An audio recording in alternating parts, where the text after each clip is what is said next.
under the porch shade at my 3-year-old grandson's birthday party. My son's hand tightened on my shoulder, gentle enough to look caring, but hard enough to hurt. He smiled and whispered, "Dad, you're tired. Go inside and rest. From now on, my wife and I will handle everything." Across the garden, my daughter-in-law watched me like an old asset about to change owners. I looked down at my glass. The bitter taste was still on my tongue. And in the middle of that lavish party, I understood they weren't waiting for me to rest. They were waiting for me to disappear. Before we begin, I am genuinely grateful you chose to spend your time here with me today. It means everything. Tell me in the comments, where in the world are you watching from your country? Your city, I would love to know. A small note. This story contains fictional elements woven in for reflection and storytelling purposes. Names and places are coincidental, but every lesson in it is worth carrying with you. The summer heat in the Hamptons that June afternoon pressed down like a warm, heavy hand on my shoulders. The kind of heat that makes old bones ache and old memories surface without warning. I stood at the edge of our backyard garden, a glass of lemonade sweating in my palm, watching the white linen tablecloths ripple in the breeze as caterers arranged bright balloons around a 3-tiered cake. Leo's 3rd birthday. My only grandchild. The one pure, untouched thing in my life that still made me smile without effort. "Dad, you're standing in the sun again." Thomas appeared at my elbow, clapping a hand on my back, with the practiced ease of a son who had learned to perform affection. He was dressed sharply, navy blazer, pressed slacks, and his smile reached his eyes just enough to look genuine to anyone who didn't know him the way I did. "I'm fine," I said. "I like the sun. You're 68, not 30. He steered me gently toward the shaded pergola. "Isabella said you've been skipping your checkups." "Isabella says a lot of things." Thomas's hand stiffened on my back for just a fraction of a second, almost imperceptible the way a guitar string tightens before it snaps. He recovered immediately and laughed. "She's just worried about you, Dad. We all are." I let him guide me under the pergola without another word, but my eyes drifted across the garden to where Isabella stood near the drink table. She wore cream-colored silk and a smile that belonged on the cover of a magazine, the kind of smile that was engineered, not felt. She was speaking to a man I didn't recognize, mid-40s, square jaw, expensive watch. She laughed at something he said and touched his forearm lightly. "Who's the man with your wife?" I asked. Thomas followed my gaze and his jaw tightened almost imperceptibly. "Business associate. Something to do with the pharmaceutical division. You know how Isabella is always networking. On our grandson's birthday." "Dad, I'm not criticizing," I said evenly. "I'm observing." A shriek of pure joy cut through the garden. Leo came barreling across the grass in tiny sneakers that lit up with every step, arms thrown wide, heading straight for me with the kind of reckless abandon that only a 3-year-old could manage. Grandpa, look." He thrust a fistful of dandelions at me, his dark eyes enormous and bright. I picked flowers. My chest ached with something so tender, it almost hurt.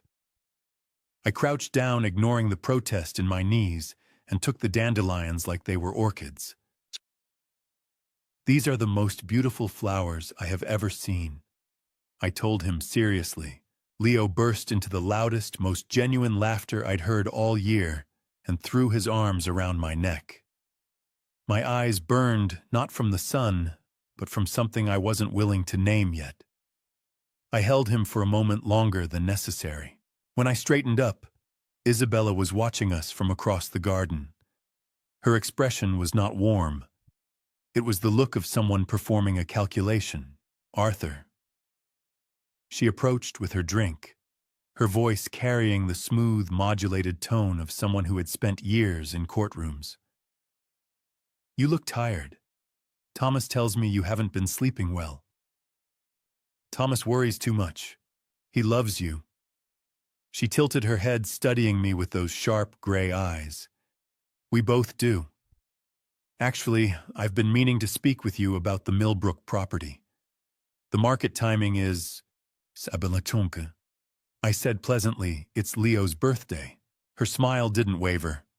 Of course, we can talk Monday? We'll see. She held my gaze for a beat too long, then turned away, touching Thomas's arm as she passed him a signal subtle as a chess move. Thomas cleared his throat and suddenly found his phone very interesting. I had built Miller Capital from a rented office and one client to a portfolio worth more than most people would ever see in their lifetimes.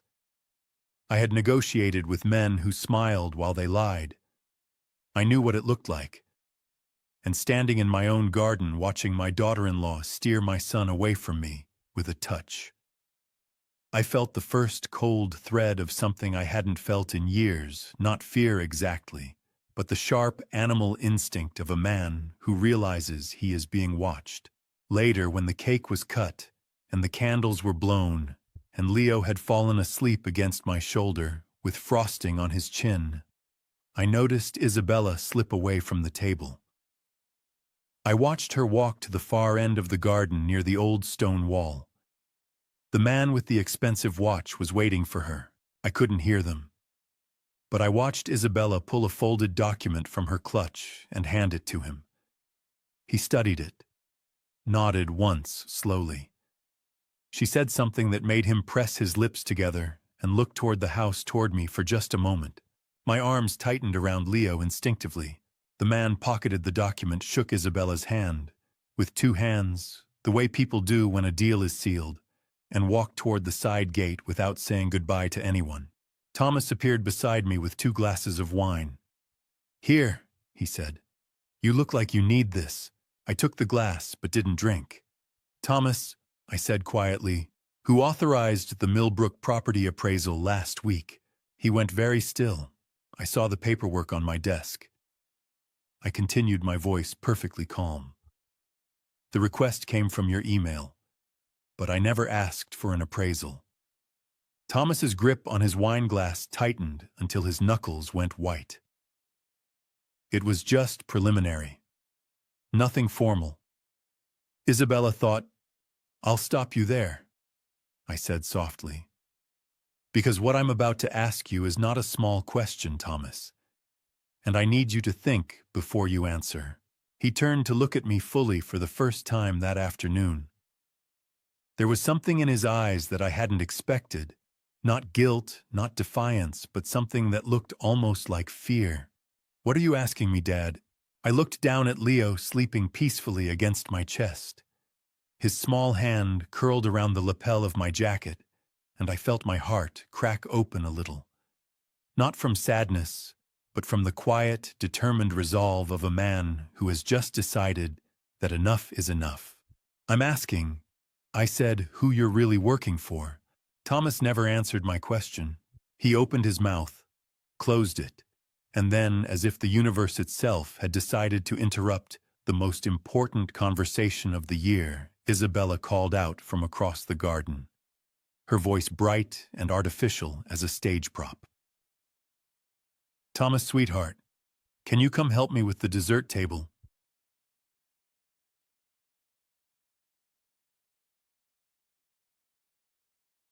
He looked at me with something raw and unfinished in his expression, the kind of look a man gives when he wants to say something, but has trained himself out of honesty. Then he turned and walked away, and I stood there holding my sleeping grandson, watching my son choose for what I suspected was not the first time the wrong direction. That night, after the caterers had gone and Leo had been carried off to bed by his nanny, I stayed behind on the back porch. The garden was quiet now, scattered with the debris of a happy afternoon, deflated balloons, cake plates, the crushed stems of dandelions on the patio table where I'd laid them. I turned my lemonade glass in my hand and thought about the man with the expensive watch, about the folded document, about the appraisal request I hadn't authorized. The thoughts moved slowly the way water finds the cracks in old stone, patient, inevitable. I didn't sleep well that night. The next morning came hard and bright. I was on my second cup of coffee at the kitchen island when Isabella walked in, already dressed, briefcase in hand, moving with the brisk, purposeful energy of a woman who had already won the day in her own mind. "Arthur, good morning." She set her briefcase on the counter and reached past me for the water pitcher. "Sleep well?" "Well enough." Good." She poured herself a glass, turned to me with that polished smile. "About Millbrook, I know you said Monday, but I have a conference call at 9, and it would only take 5 minutes now if you—" "Isabella," I said, setting down my coffee, "who was the man you were speaking with at the party, the one by the stone wall?" Her hand moved just slightly, just barely, and the water pitcher tilted. A stream of ice-cold water poured directly off the counter and onto my lap. "Oh, Arthur, I'm so sorry." She grabbed a dish towel and thrust it at me, her voice exactly as alarmed as it needed to be, not a fraction more, not a fraction less. "I'm so clumsy. Are you all right?" I took the towel and blotted my trousers, watching her face very carefully. Her concern was flawless. Her eyes, however, flickered just for an instant to the briefcase on the counter before returning to me. "Fine," I said. "Who was he?" "A colleague." She straightened up, smoothing her blazer. "Marcus Hale, he runs a pharmaceutical development firm out of Midtown. Thomas has been exploring some investment opportunities." Thomas mentioned nothing to me. "It's early stages." She lifted her briefcase, checked her watch. "I really do have to take this call, Arthur. We'll talk properly, Monday, I promise."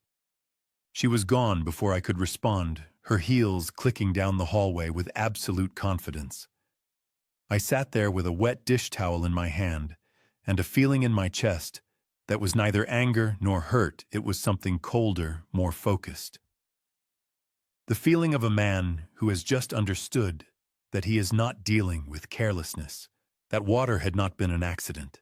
I knew because in 40 years of business, I had learned one thing about people who want to change the subject: they knock things over. I pulled out my phone and dialed. Helen. Dr. Helen Marsh had been my personal physician for 11 years, 60 years old, Johns Hopkins trained, and constitutionally incapable of softening bad news. When she answered, she sounded like she always did, already fully awake and mildly impatient with the world. "Arthur, it's 7:40 in the morning. I need you to come to the Hamptons house today." A brief pause. "Your quarterly blood work isn't due until August." "I know. I want hair and nail samples taken. Full toxicology panel, the extended one." The pause this time was longer. When Helen spoke again, her voice had changed, quieter, more precise. "Arthur, why, I've been feeling off for about 6 months," I said. "Fatigue, occasional nausea, numbness in my hands sometimes. I told myself it was age." "You're 68, not 98. I heard her chair move. "I'll be there by noon. Don't eat anything unusual in the meantime. And Arthur, don't tell anyone I'm coming." I ended the call and set the phone face down on the island. Outside the window, the Hamptons garden was still and golden in the morning sun, and somewhere upstairs I could hear Leo's small voice chattering to his nanny, a bright, unbothered sound that made my chest tighten with something fierce and protective. Helen arrived at 12:15 with a black medical bag and the no-nonsense expression of someone who had long ago made peace with delivering uncomfortable truths.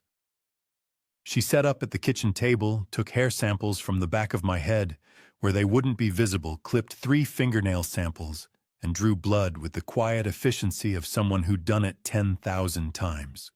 "So, talk to me," she said, labeling the vials without looking up. "What exactly have you been experiencing? 6 months ago, maybe a little more, I started feeling exhausted in ways that didn't match my sleep. Then the nausea, mostly in the mornings. The hand numbness comes and goes. I thought it was stress. My portfolio had a rough quarter." Stress doesn't cause peripheral neuropathy in a man your age without some underlying cause." She sealed the last sample tube and finally looked up at me. The pattern you're describing, fatigue, nausea, numbness, it's consistent with chronic, low-level heavy metal exposure. My hand gripped the edge of the table. You mean poisoning? Helen didn't blink. I mean, I need the lab results before I say that word out loud. But Arthur, I want you to understand that if I'm right, this isn't a one-time event. Chronic exposure means this has been happening over a sustained period. Months, possibly longer. The kitchen felt suddenly very quiet. Upstairs, Leo laughed at something clear and bright as a bell, and that sound hit me somewhere underneath my ribs like a physical blow. How long would results take? I asked, and I was proud of how steady my voice came out. She would rush order I can have preliminary results in 48 hours, full panel in 5 days. She closed her bag and held my gaze with the directness I had always valued in her. If what I suspect is confirmed, Arthur, this becomes a criminal matter, not a medical one. I know. Do you want to tell me who might have had consistent access to your food and drink over the past year? I thought about Silas Grant, quiet, efficient, always present, always in the background of every meal in this house, every morning, coffee, every evening, drink. I had hired him 3 years ago on Isabella's recommendation. He had come with impeccable references and a manner so unobtrusive, I had sometimes forgotten he was there. That was, I now realized, precisely the point. I have a name in mind, I said. But I want your results first. Helen nodded, once picked up her bag and headed for the door. At the threshold, she paused without turning around. Arthur, be careful what you eat and drink in this house until I call you. After she left, I sat alone at the kitchen table for a long time. The afternoon light stretched slowly across the floor, and I turned over every ordinary morning of the past year in my mind, every cup of coffee poured by steady, quiet hands, every glass set beside my plate without fanfare or suspicion. 48 hours. That was how long I had to wait for the truth, and something in my gut told me that when it arrived, nothing in this house would ever look ordinary again. The 48 hours Helen asked for felt like 48 years. I spent the first night lying awake in the master bedroom, staring at the ceiling fan as it turned slow and indifferent overhead, replaying every meal I'd eaten in this house over the past year. Every morning coffee, every evening scotch, every bowl of soup that Silas had set before me with those quiet, efficient hands and that expression of practiced loyalty that I had never once questioned. The nausea in my stomach wasn't from whatever had been accumulating in my bloodstream. It was from the realization of how completely I had trusted the wrong people. By the second morning, I stopped waiting and started moving. Silas Grant had been with our household for 3 years. 45 years old, impeccably professional, recommended by Isabella with a glowing 3-paragraph email that I had read once and filed without checking. He managed the Hamptons property, the kitchen, the household staff, the maintenance schedule, everything that kept the house running so smoothly I never had to think about it. That was, I now understood, a very deliberate arrangement. I found the first device on a Tuesday afternoon, 2 days after Leo's party. I had sent Silas to the village on a grocery run, a list long enough to keep him away for 90 minutes. Then I walked slowly through the ground floor of the house room by room with a frequency detector I had ordered online the previous evening and had delivered via same-day shipping. It was a small black device, no larger than a television remote, and it lit up red when it detected active wireless transmission signals within 20 feet. The kitchen, nothing. The dining room, nothing. The living room, a single red pulse near the antique grandfather clock in the corner. My pulse spiked.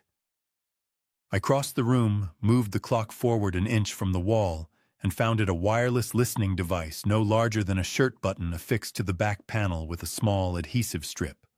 Professional grade. Not something you picked up at an electronics store. My hands were steady, my chest was not. I left it exactly where it was. The study showed 2 more. One behind the frame of Eleanor's portrait above the fireplace, my late wife's face watching over a room that had just become a surveillance zone, and one underneath the lip of my desk where I took every important phone call. I sat down in my desk chair very slowly, like a man who needed to be careful about how much weight he placed on things. My throat felt tight. I thought about Eleanor, about the portrait, about whoever had stood in this room and pressed a listening device against the wall beneath her face, and I felt a fury so clean and so cold, it almost felt like clarity. I pulled out my phone and called Thomas. He answered on the second ring, his voice carefully casual. "Dad, everything okay? Come to the study," I said. "Now. Don't tell Isabella you're coming." 3 minutes later, Thomas appeared in the doorway, in a t-shirt and running shorts, hair still damp from a shower. He looked younger when he wasn't dressed for performance, younger and right now visibly nervous.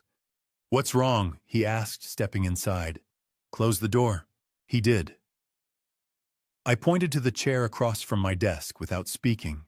Then I picked up a notepad and wrote in large, clear letters, "This room is bugged. Don't react. Speak normally." I watched Thomas read those 4 words. I watched the color drain from his face like water from a tub, slow and complete, until he looked like a man who had just been told something he already knew, but had hoped desperately never to have to confront. "So," I said aloud conversationally, as if we were discussing the weather, "I was thinking we'd take Leo out on the boat this weekend. What do you think?" Thomas's voice cracked slightly when he answered. Yeah, that sounds great, Dad." Under that cover, I wrote on the notepad, "Do you know about these devices?" He stared at the question for a long moment. His jaw worked. His hands gripped his knees until the knuckles whitened.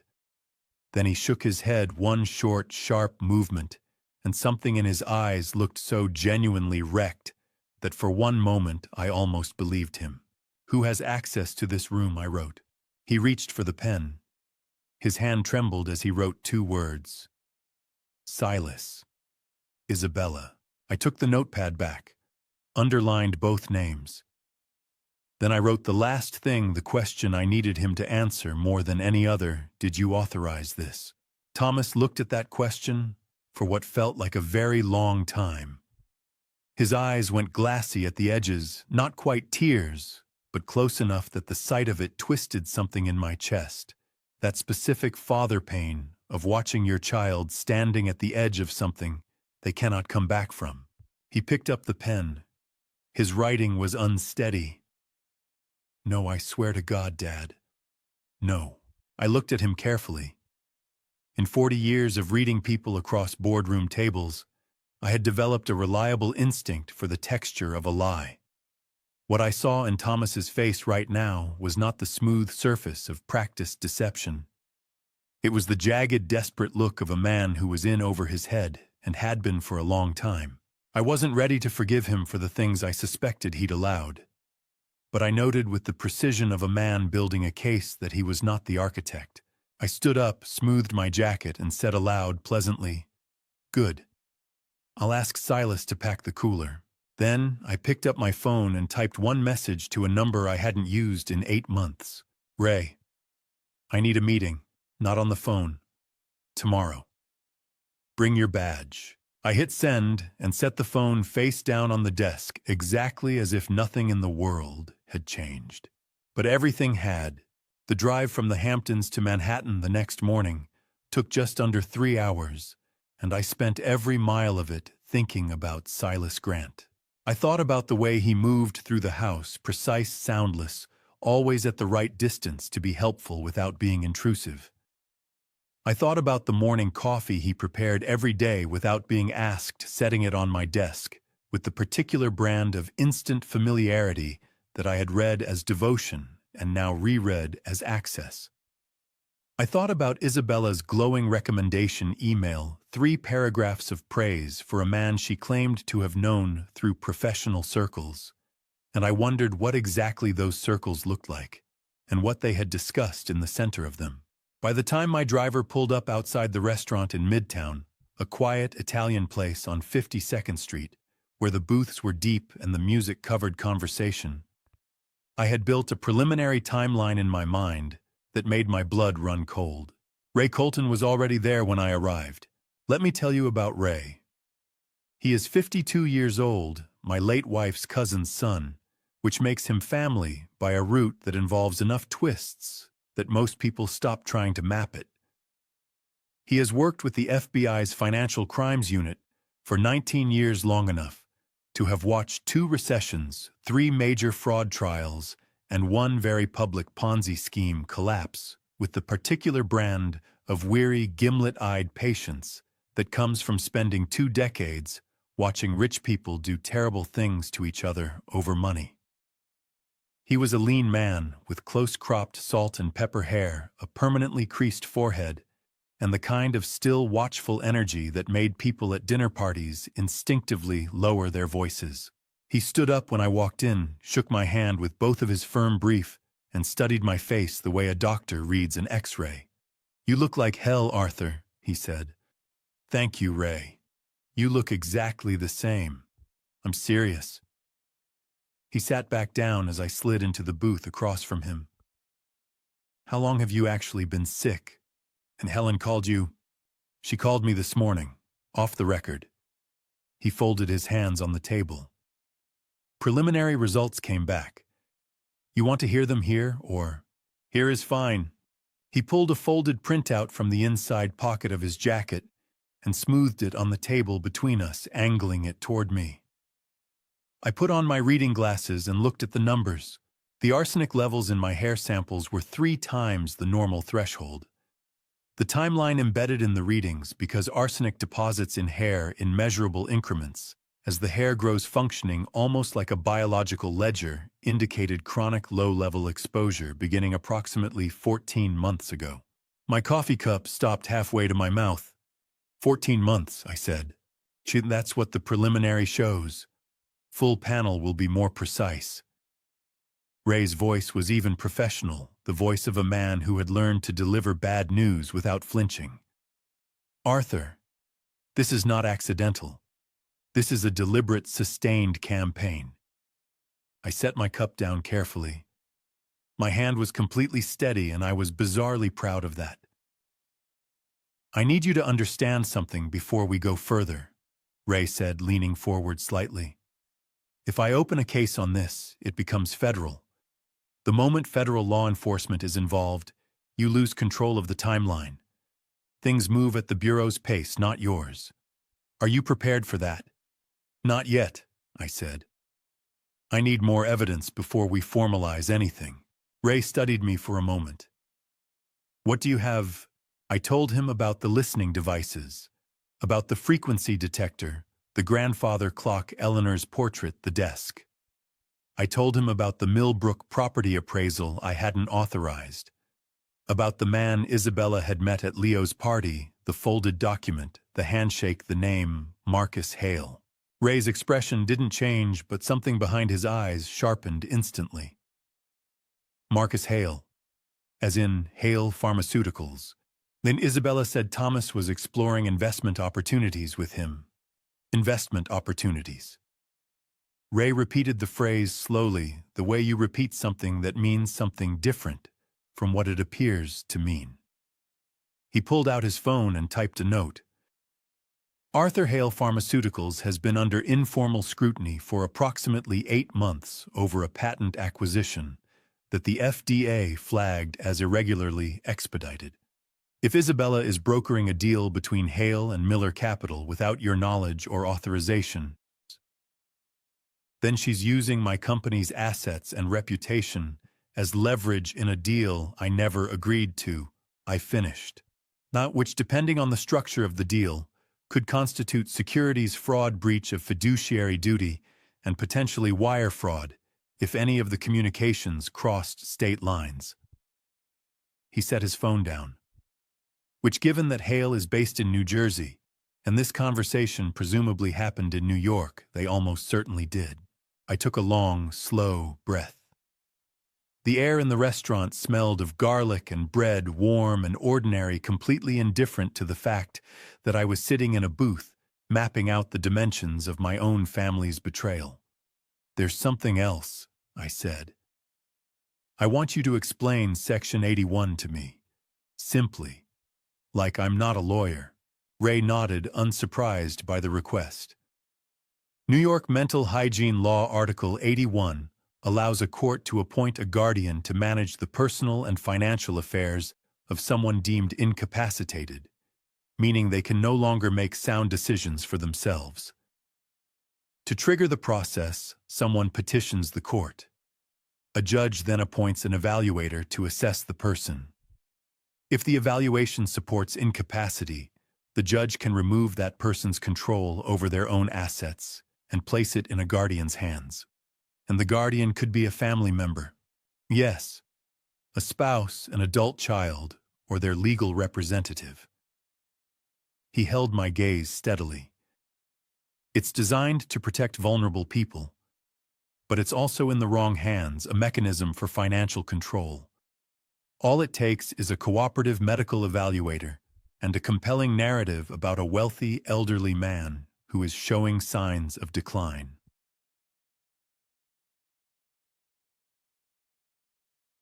The words landed like stones in still water. "How long would it take?" I asked. "From petition to guardianship."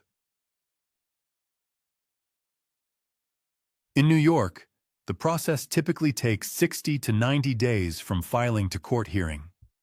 But the filing itself can include a request for emergency temporary guardianship, which a judge can grant in as little as 72 hours if the evidence of incapacity appears urgent. 72 hours. I turned that number over in my mind. "They'd need a doctor's testimony," I said. "Yes, a licensed evaluator." Ray paused. "Arthur, do you have reason to believe someone is attempting to build that case against you?" I thought about Isabella's smooth mention of my missed checkups. I thought about Thomas telling her I hadn't been sleeping. I thought about 14 months of arsenic accumulating quietly in my body, while Silas Grant set my morning coffee on the desk with those steady, devoted hands. "I think someone has been building it for over a year," I said. Ray sat back in his chair and pressed his lips together in a thin, grim line. For the first time since I'd arrived, he looked genuinely shaken, not panicked, but the kind of shaken that comes from a man who has seen enough to know exactly how serious a thing is. "Okay," he said finally. "Here's what we're going to do. You don't confront anyone. You don't change your routine. You let them believe everything is proceeding on their schedule." He leaned forward again. "And you let me make some calls quietly, carefully, nothing that opens a file yet. Just background, and the listening devices, so you leave them exactly where they are." A thin, deliberate smile crossed his face for the first time. "Because if they're listening to you, Arthur, we can make sure they hear exactly what we want them to hear." I picked up my coffee cup again, and this time my hand was steady as bedrock. "Now you're speaking my language," I said. But even as I said it, something in the back of my mind kept circling back to the DNA results. Helen had mentioned the secondary test she'd run without elaborating on the one she'd said she needed to verify before discussing. Whatever that verification was, I had a feeling it was going to change the shape of everything I thought I understood about my family. Helen called at 8:30 in the morning, 2 days after our meeting in Midtown, while I was sitting on the back porch of the Hamptons house, watching the ocean turn gold in the early light. I picked up on the first ring. "Arthur." Her voice carried that particular brand of clinical gravity that told me before she said another word that the news was not good. The full panel came back. "The arsenic levels are confirmed chronic exposure, 14 months minimum, consistent with deliberate low-level dosing." Helen paused. "But that's not why I'm calling." My grip on the phone tightened. "Tell me, the secondary sample, the hair I took from Leo's brush when I used the guest bathroom at the party, Another pause, shorter this time, the kind a doctor takes before she says the thing that changes everything. Arthur Leo is not Thomas's biological son. The ocean kept moving. A pelican skimmed low over the water. The world went perfectly, absurdly normal, while something inside my chest cracked open like old timber. "You're certain?" I said. My voice came out steadier than I deserved. "I ran it twice. The paternal markers don't match Thomas, but they do match the secondary male profile I pulled from the sample on your desk chair, the one I took, without telling you, from the fiber I found on the armrest.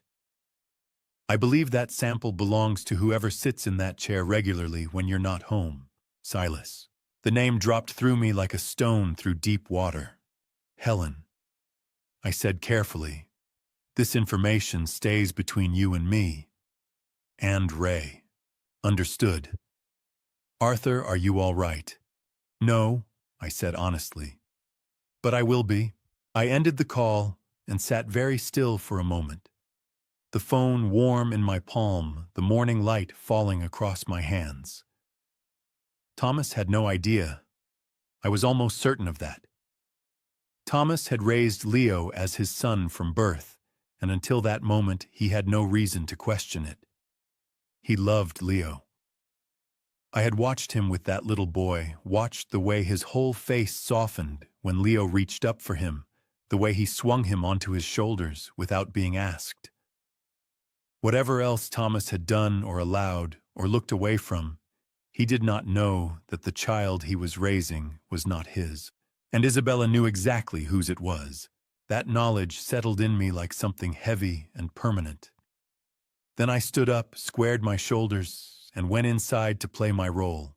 That evening, Isabella hosted a dinner for the four of us herself: Thomas, myself, and Claire, Thomas's sister-in-law, who had been staying in the East Wing for the past week. Let me be clear about Claire. She was 36 years old, pleasant-faced, with the kind of careful social grace that people develop when they've spent years managing other people's moods. She was Thomas's younger brother, Daniel's widow. Daniel had passed 3 years ago, and she had remained close to the family, particularly to Isabella, in ways I had never fully examined until now. Claire had been staying in the East Wing since Daniel's death, close enough to the family that no one questioned her presence anymore. Silas served the meal. I watched his hands as he poured the wine, those same steady, practiced hands, and I felt something so acidic in my throat that I had to take a slow breath through my nose to keep my expression neutral. "Arthur, you're barely touching your food," Isabella said from the head of the table, her voice warm with precisely calibrated concern. "Appetite's been off," I said pleasantly. "You know how it is at my age. That's exactly what worries me." She set down her fork and folded her hands, and I recognized the posture immediately. It was her courtroom posture, the one she used when she wanted to appear reasonable while advancing a position she'd already decided on. "Thomas and I have been talking. We think it might be time for a full neurological evaluation." Thomas's fork scraped against his plate. He didn't look up. "A neurological evaluation," I repeated. "So just as a precaution. You've been forgetting things, appointments, documents. And Dr. Reeves at Columbia Presbyterian is extraordinary. We'd just feel better knowing Isabella." I smiled at her across the candlelight, warm and unhurried. "I appreciate your concern, but I had a full physical just last month. Everything checked out beautifully." Her smile held, but her eyes recalculated behind it. "Of course. I just want to be sure you're being taken care of." "I am being extremely well taken care of," I said, and I let my gaze move just briefly, just long enough to Silas, who was refilling Thomas's water glass at the sideboard. Something flickered across Silas's face. Just for a fraction of a second, not guilt exactly, but the particular micro-expression of a man who has just realized he may have been seen. Then it was gone, replaced by his usual mask of professional serenity. Claire cleared her throat softly. The salmon is wonderful, Silas. Thank you, Miss Claire, he said, smooth as glass. I picked up my fork and ate a small, deliberate bite and kept my face pleasant and tired and old the way they needed me to look.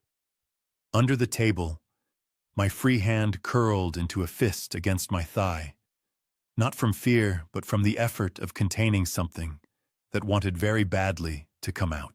After dinner, as Silas cleared the plates, Thomas followed me into the hallway. He touched my arm, and when I turned, his face was tight with something he was clearly fighting to keep from spilling over. "Dad," he said in a low voice, barely above a breath, "be careful what you eat here." My heart hammered once hard against my ribs. "Thomas, I can't say more right now." His eyes cut toward the dining room, then back to me, and what I saw in them was not the face of a conspirator. It was the face of a man who was frightened. "Just please, be careful."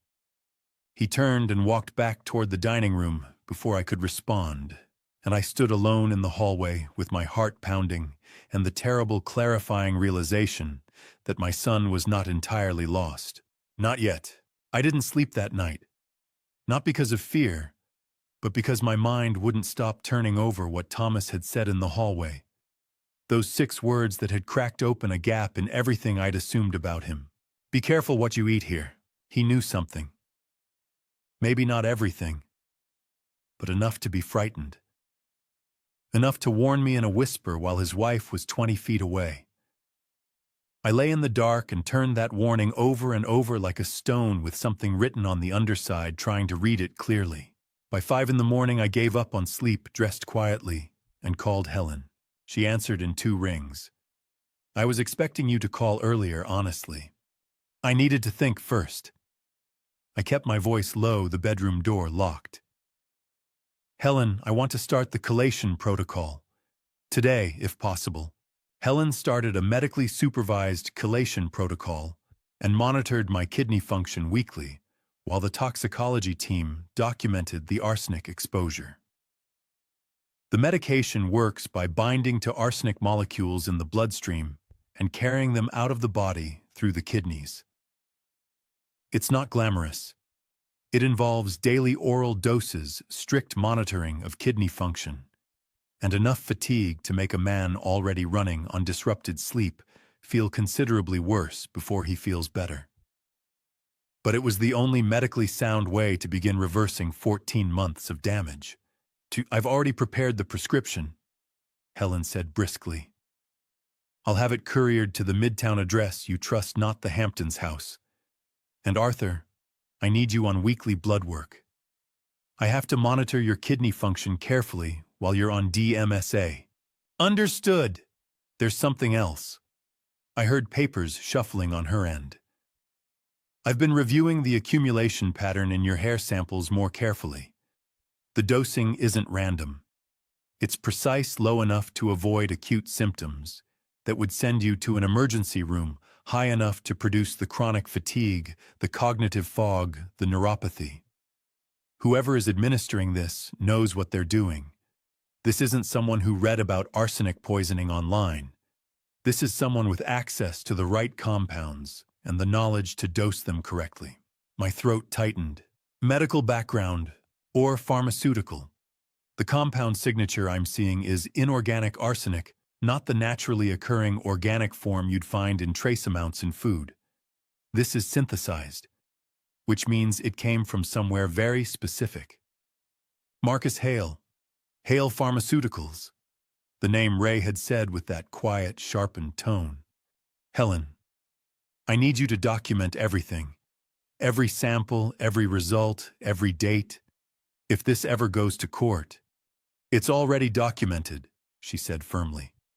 "I've been treating you for 11 years, Arthur. I know how to protect my patients and my practice. Every result is time-stamped, sealed, and a copy has gone to a secure off-site server that is not on any network connected to you, me, or anyone in your family." I exhaled slowly. "Thank you." "Don't thank me. Just take the medication and don't die." A pause, then more quietly. "I mean that sincerely.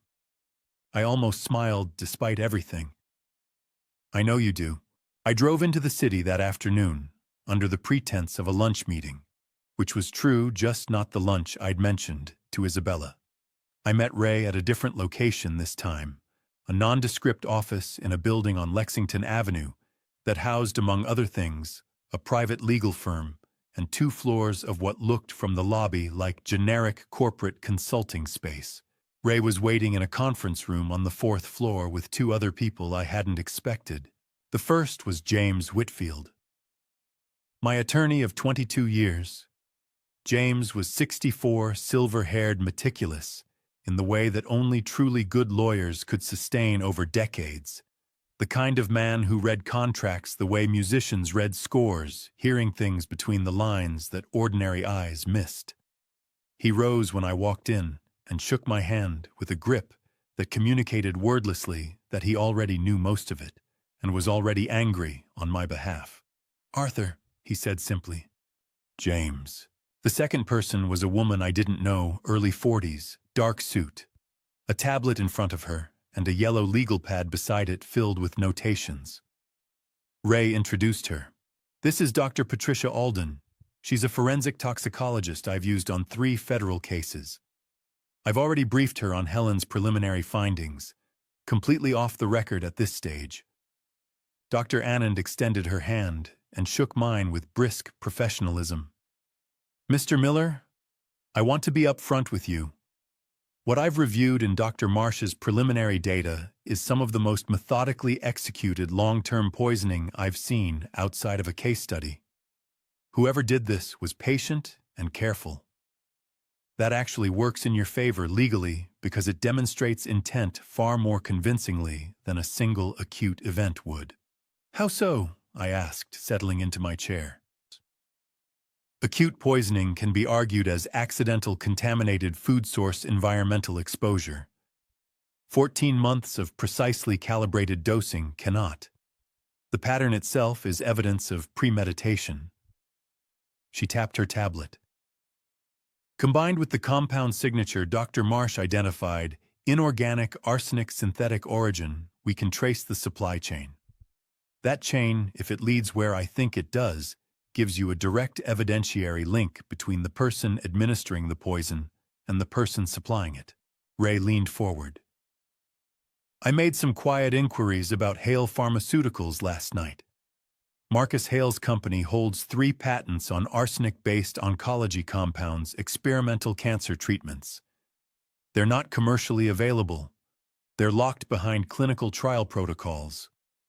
But the raw compounds exist in his facilities." James set down his pen. "So the theory is that Isabella brokered access to a controlled pharmaceutical compound through Hale and used Silas Grant as the delivery mechanism." "That's the theory," Ray said. "We need evidence before it becomes anything more than that." "The listening devices in the house," I said. "If Silas or Isabella discuss the sourcing on a recorded line, we need those recordings to be legally obtained." James cut in. "New York is a one-party consent state, but hidden recordings of conversations you are not part of can create legal problems. Anything we use must come from conversations you personally participate in or from lawfully obtained evidence." Then I need to be home more," I said. "Yes." James folded his hands on the table. "And Arthur, we need to begin reviewing your estate documents. All of them. Trust structures the willpower of attorney designations. If an Article 81 petition is coming, I want to have already built a wall they cannot climb over." The room was quiet for a moment. Not the quiet of uncertainty, but the quiet of people who have just finished laying the first stones of something that would take months to build. "One more thing," I said, and I looked at Ray directly. "Thomas warned me last night. Told me to be careful what I eat in the house. He was scared, Ray. Not performing, actually scared." Ray and James exchanged a look, so that changes his position considerably. James said slowly. "It means he might be coerced rather than complicit." Ray added. Which means he might be reachable. I nodded. But I need to know how deep he's in before I reach for him. Because if I reach and he pulls Isabella instead of me, then everything we've built collapses, James finished. Exactly. Outside the window, Manhattan moved at its relentless pace, indifferent and enormous, all glass and steel and the steady noise of 10 million lives happening at once.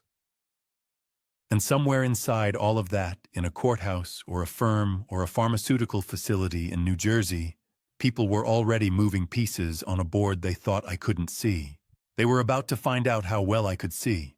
But before any of that could happen, I needed to find out what Thomas was truly afraid of, and whether that fear could be turned into something useful. Something like courage. Thomas liked to run in the mornings, always had, ever since he was 17, and trying to outpace the anxiety that came with being the son of a man who expected great things. He still ran the same 3-mile loop around the property when we stayed at the Hamptons, out through the East Gate along the beach road, back through the orchard. I had watched him do it every morning for 20 years. So on the first Thursday of July, I was sitting on the low stone wall at the orchard gate at 6:45 in the morning waiting for him. He nearly ran into me. He pulled up short, breathing hard, earbuds dangling, sweat darkening his shirt at the collar, and his face moved through surprise and then something else, something complicated, that settled after a moment into a kind of exhausted relief. Dad. He bent forward with his hands on his knees, catching his breath. You scared the hell out of me. Sit down, Thomas. He looked at the wall, then at me, then back at the empty orchard behind us, as if calculating the geometry of exits. Then he sat. We're outside, I said quietly. No devices, no one can hear us. I paused. I need you to tell me about the DP7 patent. Whatever color the morning run had brought to his face drained out of it. His jaw tightened so hard, I could see the muscle jump beneath his skin. Where did you hear that? He asked, his voice rough. Does it matter? Adidum. Thomas. I kept my voice low and steady the way I used to when he was a boy, and I needed him to understand that what I was saying was not a suggestion. I am not asking as your father right now. I am asking as the man whose name is on every document, every filing, every fund that Isabella has been using. So I need you to look at me and tell me exactly what you know. He stared at the ground between his feet for a moment, his hands gripping his knees, knuckles white. Then he let out a breath that sounded like it had been compressed inside him for months. She brought me the proposal 14 months ago, he said. His voice was rough, like something being dragged over gravel. Marcus Hale approached her through the patent bar they'd worked together on a pharma licensing case years back. Hale had this compound DP7, an arsenic derivative oncology treatment. The FDA had flagged the expedited application because Hale's clinical trial data was thin. He needed a co-sponsor with credibility, a name that would lend weight to the submission. My name, I said. Thomas flinched. Miller Capital. Isabella said it was a passive endorsement, that we wouldn't even need to file anything directly. She'd structure it through a subsidiary so there'd be insulation. Thomas. My voice came out harder than I intended, and he flinched again. I made myself soften it. Did you sign anything? She said she'd handle the paperwork, that I'd review it before anything was finalized. He rubbed his face with both hands, pressing hard, like he was trying to physically rearrange his thoughts. And then 6 months went by and I kept asking, and she kept saying it wasn't time, yet it was still in preliminary stages, and then one day I found a filing in her home office that had my signature on a document I had never seen before. The morning air felt very still. A bird called somewhere in the orchard, high and indifferent. Your forged signature, I said. He made a sound that wasn't quite a laugh and wasn't quite a sob, something broken at the hinge between the two. I confronted her. She said it was a clerical error, that she'd correct it. And then she looked at me with those eyes, Dad, and she said, he stopped. His throat worked. What did she say? And she said that if I made this difficult, she would tell you that I had been the one who initiated the deal. That I had been embezzling funds from the Miller Capital discretionary account for 2 years to cover personal debts. His voice dropped to something barely above a whisper. And she has documentation. I don't know if it's real or manufactured, but she has something that looks real enough to destroy me. My chest ached. Not with anger, I'd moved past anger somewhere around the 3rd sentence. This was something deeper, older, the particular heartbreak of watching your child standing at the bottom of a hole they partly dug themselves and partly fell into, and knowing that the only way to get them out is to make them face how deep it goes. Thomas, I said carefully, are you in debt? He nodded, jaw tight. About 400,000. Bad investments 2 years ago. I was going to tell you, but then Isabella said she could manage it, and I let her. Like an idiot, I let her. You're not an idiot, I said. You're a man who trusted someone who specialized in making herself trustworthy. That's different. He looked up at me then, and his eyes were red at the rims, wet in a way he was trying furiously to hold back. And he looked for a moment so much like the 17-year-old boy who used to run these same paths to escape his own anxiety that my chest hurt with the specific pain of time passing and things going wrong that you couldn't have stopped, even if you'd tried. Is there a way out of this? He asked. His voice cracked on the last word. Yes, I said, but you have to trust me completely, and you have to do exactly what I tell you when I tell you. He held my gaze for a long beat, searching, assessing the way people look at a rope when they're not sure it'll hold their weight. Then he nodded, slow but real. Okay, Dad, he said. Okay.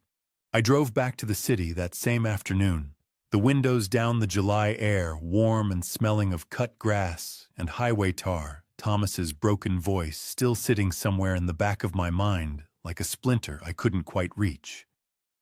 He had agreed to cooperate. He had also agreed to say nothing to Isabella, to carry on as normally as he could, to give her no signal that anything had shifted between them. That was asking a great deal of a man who was already barely holding together. But he had nodded again when I asked, and I had to trust that the same stubbornness that had let him stay in a bad situation this long would now work in my favor. Ray and James were waiting for me at the Lexington Avenue office by 4 o'clock. The moment I walked through the door, I could tell from the way Ray was standing, weight forward, hands flat on the conference table, the posture of a man who has just received information he cannot quite contain that something significant had broken open. Sit down, Arthur, he said. You're going to want to be sitting for this. I'll stand, I said. Tell me. Ray glanced at James, who gave a slight nod, then pulled up a document on the screen mounted on the conference room wall. Over the past week, I've had 2 colleagues at the Bureau running background checks on Marcus Hale's recent financial activity. Nothing formal, just pattern analysis from publicly available filings and a few conversations with contacts in the FDA Oversight Office. Ray tapped the screen. DP7, the compound you mentioned, Hale filed a co-sponsorship application with the FDA 8 months ago. The co-sponsor listed on the application is a subsidiary called Miller Biomedical Ventures, LLC. My vision sharpened. That entity doesn't exist. It didn't exist until 14 months ago. James said, his voice professionally flat, in the way that meant he was furious. It was registered in Delaware under a shell structure. The registered agent is a law firm in Newark. But the beneficial owner of record, he let the pause sit for one deliberate second. Is Isabella Miller. The air in the room felt suddenly thin. She created a fake subsidiary in my family's name, I said. using the Miller name and reputation to give Hale's FDA application the institutional credibility it needed, Ray confirmed. The filing lists Miller Biomedical Ventures as providing both financial backing and proprietary research data to support the DP7 clinical trial. Research data, Arthur, that appears to have been derived from Miller Capital's internal pharmaceutical investment analyses, reports your own analysts prepared, as part of normal due diligence, repurposed and submitted to the FDA without your knowledge or authorization. James stepped in.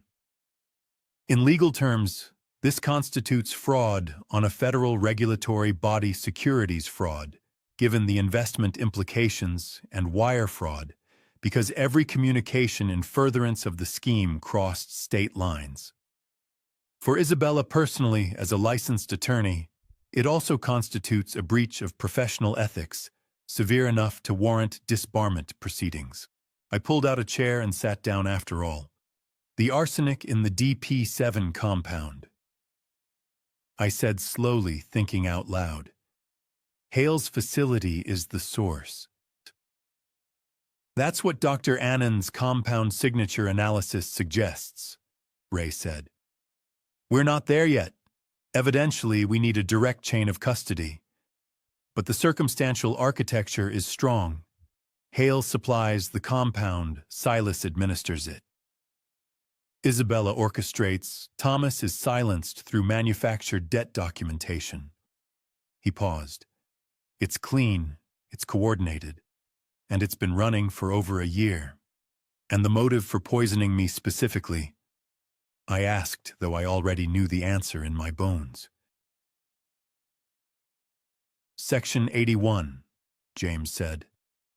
If you present as cognitively declining confusion, memory gaps, fatigue, personality changes, Isabella files the Article 81 petition. The arsenic symptoms mimic early-stage dementia convincingly enough to satisfy a court-appointed evaluator who isn't looking too carefully. Once the guardianship is granted, she controls Miller Capital. She controls the Millbrook property. She controls everything. I thought about Silas setting my morning coffee down, about the slight tremor in my hands I'd dismissed as age, about the fog I'd sometimes felt at 3 p.m. that I'd blamed on too many early mornings. How long before I can get the collation results to show meaningful improvement? I asked. Helen says 6 to 8 weeks of consistent treatment, Ray said. Enough to demonstrate you are cognitively sharp and medically stable, the opposite of the picture they've been building. Good. I turned to James. I want every Miller Capital document reviewed. Every filing, every authorization, every signature that touches anything connected to Hale or DP7. I want to know exactly what exists and what has been fabricated. Already started, James said. I've brought in 2 forensic accountants. They began this morning. There's one more thing, Ray said, and something in his tone shifted, quieter, more careful, the way he sounded when he was about to hand me something heavy. The DNA results. What about them? I ran a separate quiet check on Silas Grant's background. The reference he provided Isabella when she recommended him for the household position, it traces back to a man who doesn't exist. Clean background, excellent references, but the employment history is fabricated. What I did find, however, he pulled up another document on the screen. Silas Grant's real name is Curtis Aldrin Grant. He has a prior conviction in Pennsylvania fraud, 2014. 2 years served, released 2016. He moved to New York in 2017 and remade himself. The name landed in the room like a stone. Isabella knew, I said. It wasn't a question. Almost certainly, James said. Which means his presence in your household was never incidental. He was placed there, deliberately, with full knowledge of his background and his willingness to do what needed to be done. I sat with that for a moment. The image of Silas moving through my house for 3 years, quiet and precise and utterly known to Isabella in ways I had never imagined. I thought about Leo, about a 3-year-old boy who shared DNA with a man named Curtis Aldrin Grant, and had no idea, would never have any idea what the adults around him had built and broken in the years before he was old enough to understand any of it. "Leo," I said quietly. "Yes," Ray said, and for the first time since I'd started working with him on this, he sounded genuinely pained. "The child is entirely innocent in all of this." I know." My voice came out rougher than I intended. I pressed my lips together and steadied it. "Which is why what we're building has to be airtight. Not just for me, for him." Ray studied my face for a moment. "There's something you're planning that you haven't told us yet." "Not yet," I said, "but soon." I picked up my briefcase and stood, and as I did, my mind was already moving ahead to the will James had mentioned, to the trust documents, to the particular satisfaction of watching something you have built with your own hands become finally bulletproof. But before that, before any of the legal architecture could be completed, I needed to understand one more piece of the puzzle. I needed to know what Isabella and Silas had said to each other in my house, while they believed no one was listening. Because the old grandfather clock in the corner of my living room had been listening for 3 weeks, and it was almost time to hear what it had recorded. Before I tell you what Arthur discovered on those recordings, something so shocking it changed everything he thought he knew about his own home, drop a 9 in the comments right now.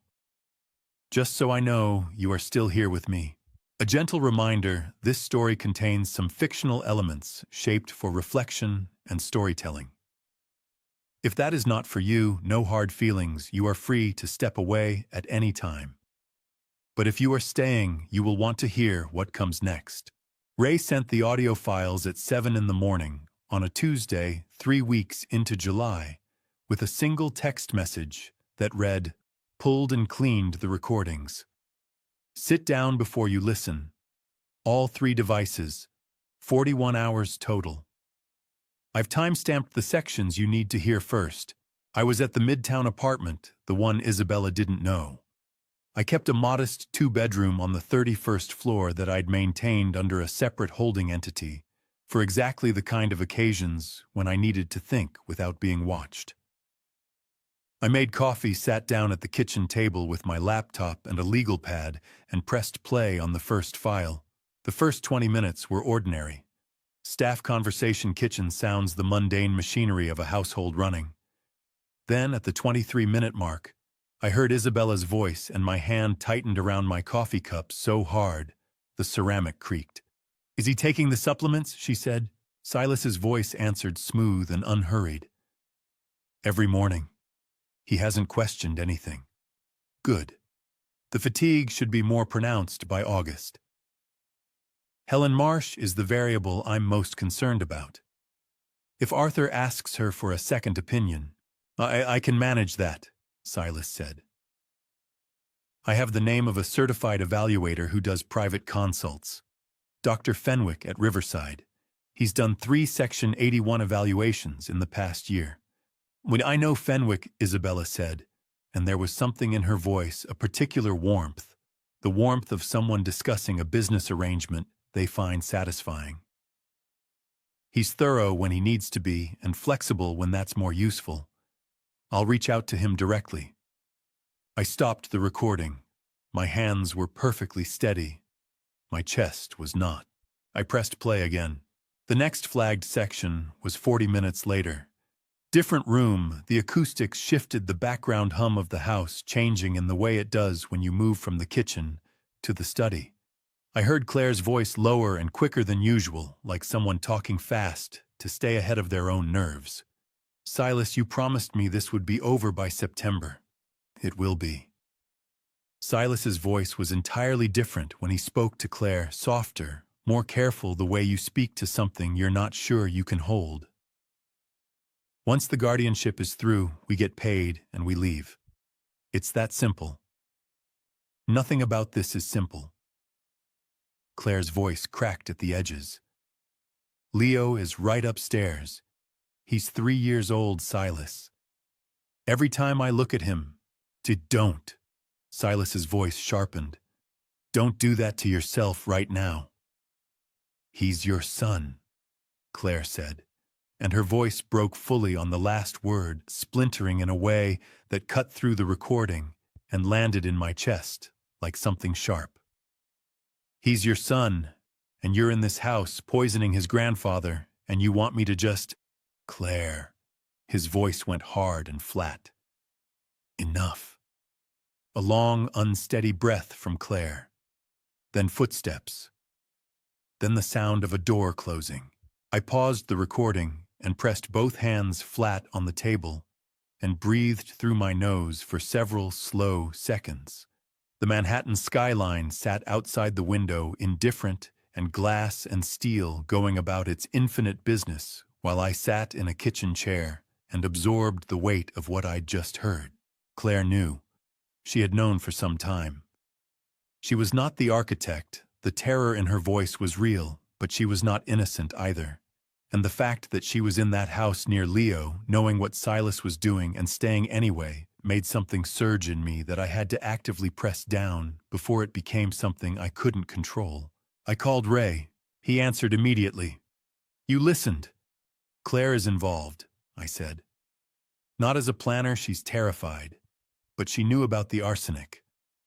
Yes. Ray's voice was measured. Which complicates things. And Fenwick, Dr. Fenwick at Riverside. Do you know the name? I do now, Ray said. He appeared in 2 of my colleagues' case files, both times as a court-appointed evaluator in Article 81 proceedings that were later flagged for irregularities. He's never been formally sanctioned, but he's on a watch list. Can we get to him before Isabella does? I've already made a call, Ray said. I have a contact at the State Medical Board. Fenwick will receive a very quiet, very persuasive reminder about the consequences of submitting fraudulent evaluations in federal nexus cases. That should slow Isabella's timeline considerably. I exhaled. There's something else on the recording. Silas promised Isabella he'd have the compound sourced for the next 3 months. He mentioned a delivery schedule, a storage location. Where? The garage at the Hamptons property, the locked cabinet in the northeast corner behind the landscaping equipment. Ray went quiet for a moment. When he spoke again, his voice was very careful. Arthur, don't touch that cabinet. Don't go near it. If what's in there is what we think it is, it becomes physical evidence. The moment you touch it, chain of custody is compromised. I know, I said. I won't touch it. I'm going to make a call to the Suffolk County DA's office. Off-the-record exploratory, just to understand what a warrant application would look like if we needed to move quickly. A pause. Arthur. There's one more flagged section on the recording. Timestamp 2 hours, 14 minutes, second device. I want you to listen to it before we speak again. It concerns something I wasn't expecting. What is it? Just listen, he said, and then call me back. I ended the call, found the timestamp, and pressed play. What I heard in the next 4 minutes made my blood run so cold that I had to set the laptop down on the table and stand up and walk to the window and stand there with my forehead pressed against the cool glass, staring down at the city 31 floors below, breathing through the kind of shock that doesn't announce itself loudly, but simply settles into your bones and changes everything permanently. The recording told me that Silas Grant didn't just plan to walk away with $800,000. He planned to make sure there was no one left to come looking for it. I didn't call Ray back that night. I needed 12 hours with what I'd heard before I could talk about it without my voice giving something away. So I sat in the Midtown apartment, ordered food I barely touched, and spent the night going over the recording at timestamp 2 hours and 14 minutes until I could hold it in my mind without my hands shaking.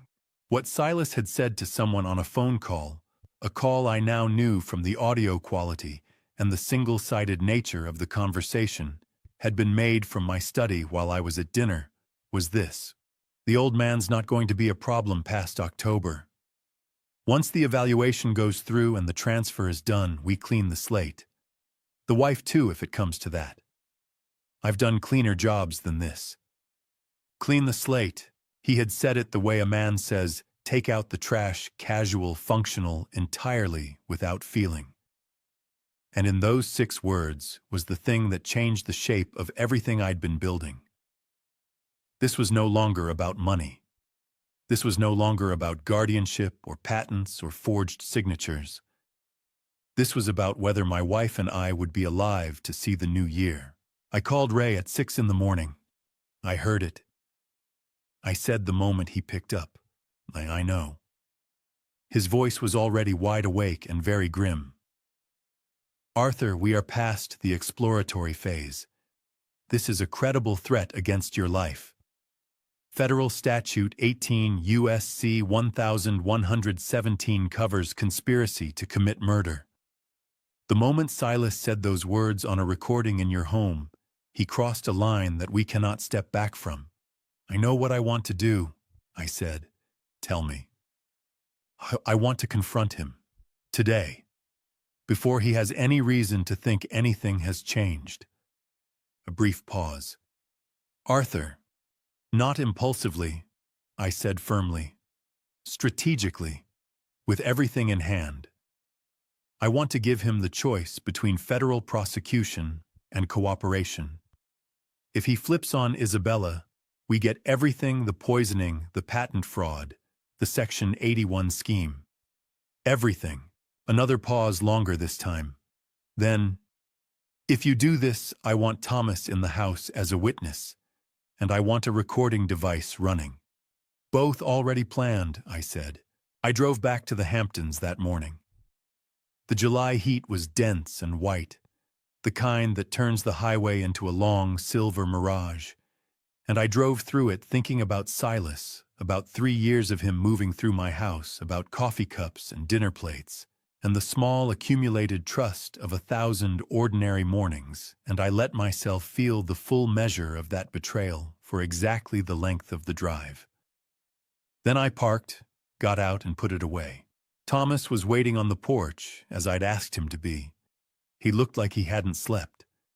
His face was drawn tight, and there were shadows under his eyes the color of old bruises, and when he saw my expression, he straightened up immediately. You found something, he said. I found everything, I said quietly. Stay in the sitting room. Keep the door open. Don't come in unless I call you. He grabbed my arm before I could move past him. His grip was tight and urgent, and his eyes were bright with something between fear and desperation. Dad. What are you going to do? Have a conversation, I said. Go inside, Thomas. I found Silas in the kitchen, as I'd known I would. He was at the counter, methodical and unhurried, pressing coffee grounds into a filter with the practiced ease of a man who had performed this ritual so many times it had become muscle memory. He heard my footsteps and looked up, and his face arranged itself into its customary expression of attentive, pleasant professionalism. Mr. Miller, good morning. Coffee will be ready in... Sit down, Silas. Something shifted behind his eyes, fast, barely perceptible, the flicker of a man recalculating. But he sat. And I placed my phone on the counter between us, a screen down, and I sat across from him, and I looked at him the way I had looked at men across boardroom tables for 40 years, when I wanted them to understand that I already knew what they'd done, and the only remaining question was what they planned to do about it. Curtis, I said. The color left his face so fast it was like watching a light switch off. His jaw tightened. His hands, which had been resting loosely on the table, pressed flat against the surface, an involuntary brace, the body's reaction to impact. I don't know what you... Chuck-to-tucks. Curtis Aldrin Grant, I said calmly. Pennsylvania 2014. Fraud conviction, 2 years served, released 2016. You arrived in New York in 2017. New name, new references, all of them fabricated. Isabella knew every detail of your background when she recommended you to me. I paused. And you've been dosing my morning coffee with inorganic arsenic sourced from Marcus Hale's pharmaceutical facility for the past 14 months. Silas's breathing changed. His chest rose and fell faster, and the professional mask cracked along every line at once, like a windshield struck from the center, holding its shape, but shattered entirely. "That's a serious accusation," he said, but his voice had lost its smoothness. It came out thin and slightly high, the voice of a man who is frightened, but has not yet decided whether to run. "It's not an accusation," I said. "It's a documented fact. Hair samples, compound analysis, a toxicologist who testified in 3 federal cases, and—" I reached into my jacket pocket and placed a printed transcript on the table, a partial transcription of the recording Ray had prepared. "Your own words. From my study. 3 weeks ago." Silas stared at the transcript.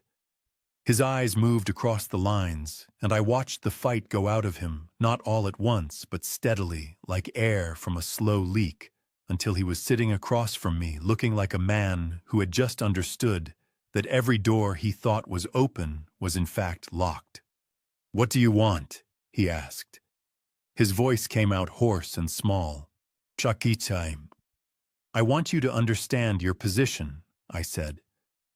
"Federal charges conspiracy to commit fraud, wire fraud administration of a controlled substance without consent, and because of what you said in that phone call, Curtis conspiracy to commit murder. You are looking at 25 to life. You know what happens to men with your prior record when they walk into a federal courtroom." His throat moved. His hands were trembling now, a fine, visible tremor that he couldn't control. But saituan trisnom. I continued, my voice remaining entirely even. "There is another option. You cooperate fully, every detail of what Isabella asked you to do, what she paid you to do, what she promised you. Every communication, every instruction, every delivery schedule. You give that to the federal investigators, you testify under oath, and in exchange your cooperation is documented and presented to the prosecutor." Silas pressed his trembling hands flat on the table, trying to stop the shaking. His eyes were wet at the corners, and he blinked hard several times, fast, the look of a man fighting to hold himself together because falling apart in front of me was the last remaining thing he had. "She'll destroy me," he said, "if I talk." "She's going to prison," I said. "The only question is whether you go with her." The kitchen was very quiet. Outside the window, the July garden sat in full green, entirely peaceful, and somewhere upstairs I could hear Leo's little feet crossing the floor above us, that small, bright, innocent sound, and I saw Silas hear it too, and I watched something move across his face that wasn't calculation or fear, but something rawer than either of those things. He closed his eyes. His shoulders dropped. And when he opened them again, the man who looked back at me across the kitchen table was not the composed, invisible professional who had served my household for 3 years. He was just Curtis Grant, frightened, cornered, and out of road. "Okay," he said, his voice cracking on the single syllable. "Okay. I'll talk." Thomas was still on the porch when I came out of the kitchen. He had heard every word I'd made, sure the sitting room door stayed open just as I'd told him.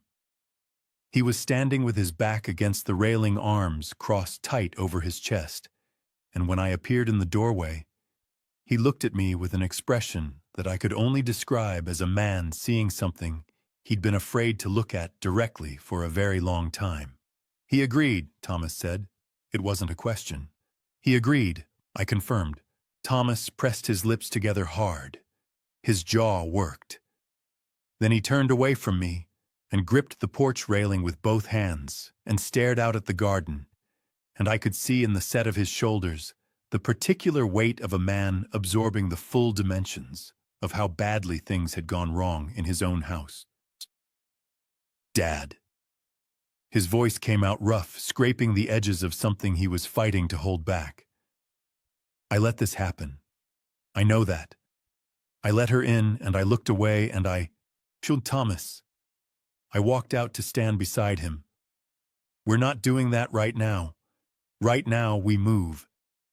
He turned to look at me, and his eyes were red and glassy, not quite crying, but the kind of raw that comes just before. He nodded once, twice, swallowing hard. What do you need from me? He asked. Keep acting normal, I said. Isabella cannot know anything has shifted. Not yet. Can you do that? He let out a breath that shook slightly on the way out.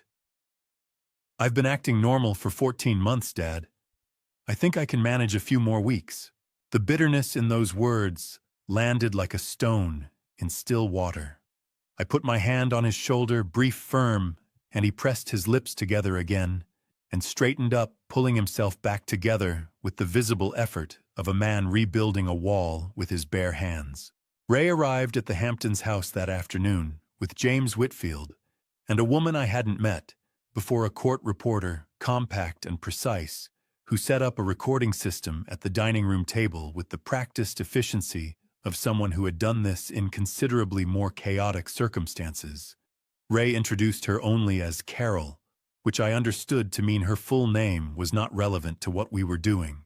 Silas came downstairs when I called him, dressed in his usual staff clothes, his face composed in a way that looked almost like the old professional mask, but not quite.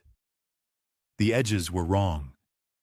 His hands, when he sat down across from Carol and her equipment, trembled faintly, and he pressed them under the table when he noticed me notice. Before we begin, Ray said, placing a document in front of Silas, I want to explain what this is. This is a proffer agreement. It means that what you tell us today cannot be used directly against you in prosecution, provided that what you say is truthful and complete. If you lie or omit material facts, the agreement is void. Do you understand? Silas looked at the document. His throat moved as he swallowed. Yes. Do you want an attorney present? A beat? Then, no. Let's get through it.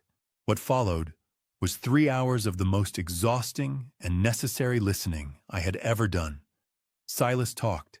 He talked about Isabella approaching him 6 months before he was officially hired a lunch in Midtown, a very clear articulation of what she needed and what she was willing to pay. He talked about the arrangement with Marcus Hale, the compound deliveries, the precise instructions for dosing 2 milligrams per morning dissolved in the coffee undetectable at that concentration in a standard blood panel. He talked about Dr. Fenwick, the agreed-upon evaluation timeline, the language Isabella had scripted for the Article 81 petition. And then, unprompted, his voice dropping to something barely audible, he said, the phone call, the one where I said what I said about cleaning the slate. He stopped. His shoulders curved inward. I want you to know that I said it. I know I said it. But I don't think I could have actually... Curtis, Ray said very carefully, what you said on that call constitutes a criminal threat regardless of intent. But your cooperation here matters. Tell me about the person you were speaking to. Silas closed his eyes briefly, opened them. A man named Derek Webb. He ran. I don't know, a crew out of South Jersey. Isabella introduced us. I think she wanted insurance. Someone further downstream who could be directed if things needed to move faster. The room temperature seemed to drop several degrees. Ray and James exchanged a look that contained entire paragraphs of professional communication. Is Webb still in contact with Isabella? Ray asked. As of 2 weeks ago, yes, Silas said. Ray sat back in his chair and said nothing. For a moment, his eyes focused on the middle distance in the way they did when he was rapidly reorganizing everything he'd assumed about a case. Then he looked at me. Arthur, he said quietly, This just became significantly more serious than a financial crime case. I know, I said. I need to make a formal notification to the Bureau, today. Do it, I said, as Carol packed up her equipment and Ray stepped outside to make his calls. James leaned across the table toward me, his voice very low. The threat element changes our timeline. We can't wait for September. The dinner confrontation, the public reveal, we need to move it up. How soon? I asked. 3 weeks, James said. Maybe less, depending on how fast Ray's notification moves up the chain. I glanced at Silas, who was sitting very still at the other end of the table, staring at his own hands, with the hollow expression of a man who had just handed over the last thing he owned. He looked up and met my eyes, and for one unguarded second, there was something in his face that was almost impossible to read. Not remorse exactly, not relief exactly, but something that lived in the narrow space between the two, thin and fragile as new ice. There's one more thing, he said quietly. Claire doesn't know I've done this. When she finds out, that, I said, is something you're going to have to manage yourself. Ray's formal notification moved faster than any of us expected. Within 48 hours of Silas's proffer session, the FBI's Financial Crimes Unit had opened a preliminary investigation file, not yet a full case, but enough to trigger legal holds on Isabella's communications through Hale Pharmaceuticals' registered networks. Ray called it quietly catastrophic for Isabella's side because she wouldn't know the hold existed until she tried to move something and found it frozen. That moment of discovery, Ray said, was when people made mistakes. We didn't have to wait long. 3 days after the proffer session, Isabella called me. Her voice was warm and completely composed, which told me immediately that she didn't know about Silas. Arthur, I've arranged for Dr. Fenwick to stop by on Friday for an informal health consultation. Just a wellness check, nothing formal. Thomas mentioned you'd been having some memory issues recently. My jaw tightened. Thomas had mentioned no such thing, which meant Isabella had scripted that detail and expected me to accept it without question. That sounds very thoughtful, I said. Friday works perfectly. I ended the call and immediately texted Ray Fenwick is coming Friday. We're ready. His response came in under a minute good. I'll have 2 agents positioned. Johns Hopkins' team is on standby. Let him run his evaluation. Don't perform, just be tired and slightly confused. Not dramatic, subtle. The instructions were precise, because the trap had to be precise. Here is what we needed Dr. Fenwick to do: conduct an evaluation that he believed was legitimate produce, a written assessment supporting cognitive decline, and submit that assessment as part of the groundwork for Isabella's Article 81 petition. The moment he submitted a fraudulent medical evaluation to a New York court, he committed a crime, and every communication surrounding that submission would become evidence. What he did not know was that Dr. Helen Marsh would be reviewing every word of his assessment, and that a forensic psychiatry team from Johns Hopkins' 3 board-certified specialists, with combined experience that dwarfed Fenwick's entire career, would be providing a counter-evaluation based on the exact same observations. If Fenwick's assessment diverged materially from what 3 independent specialists observed, his credibility and his medical license would be finished.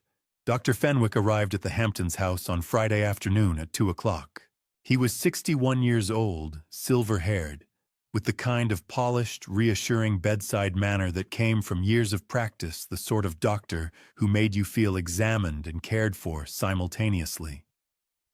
He shook my hand with a warm, 2-handed grip and introduced himself with the easy confidence of a man accustomed to being the most credentialed person in any room he entered.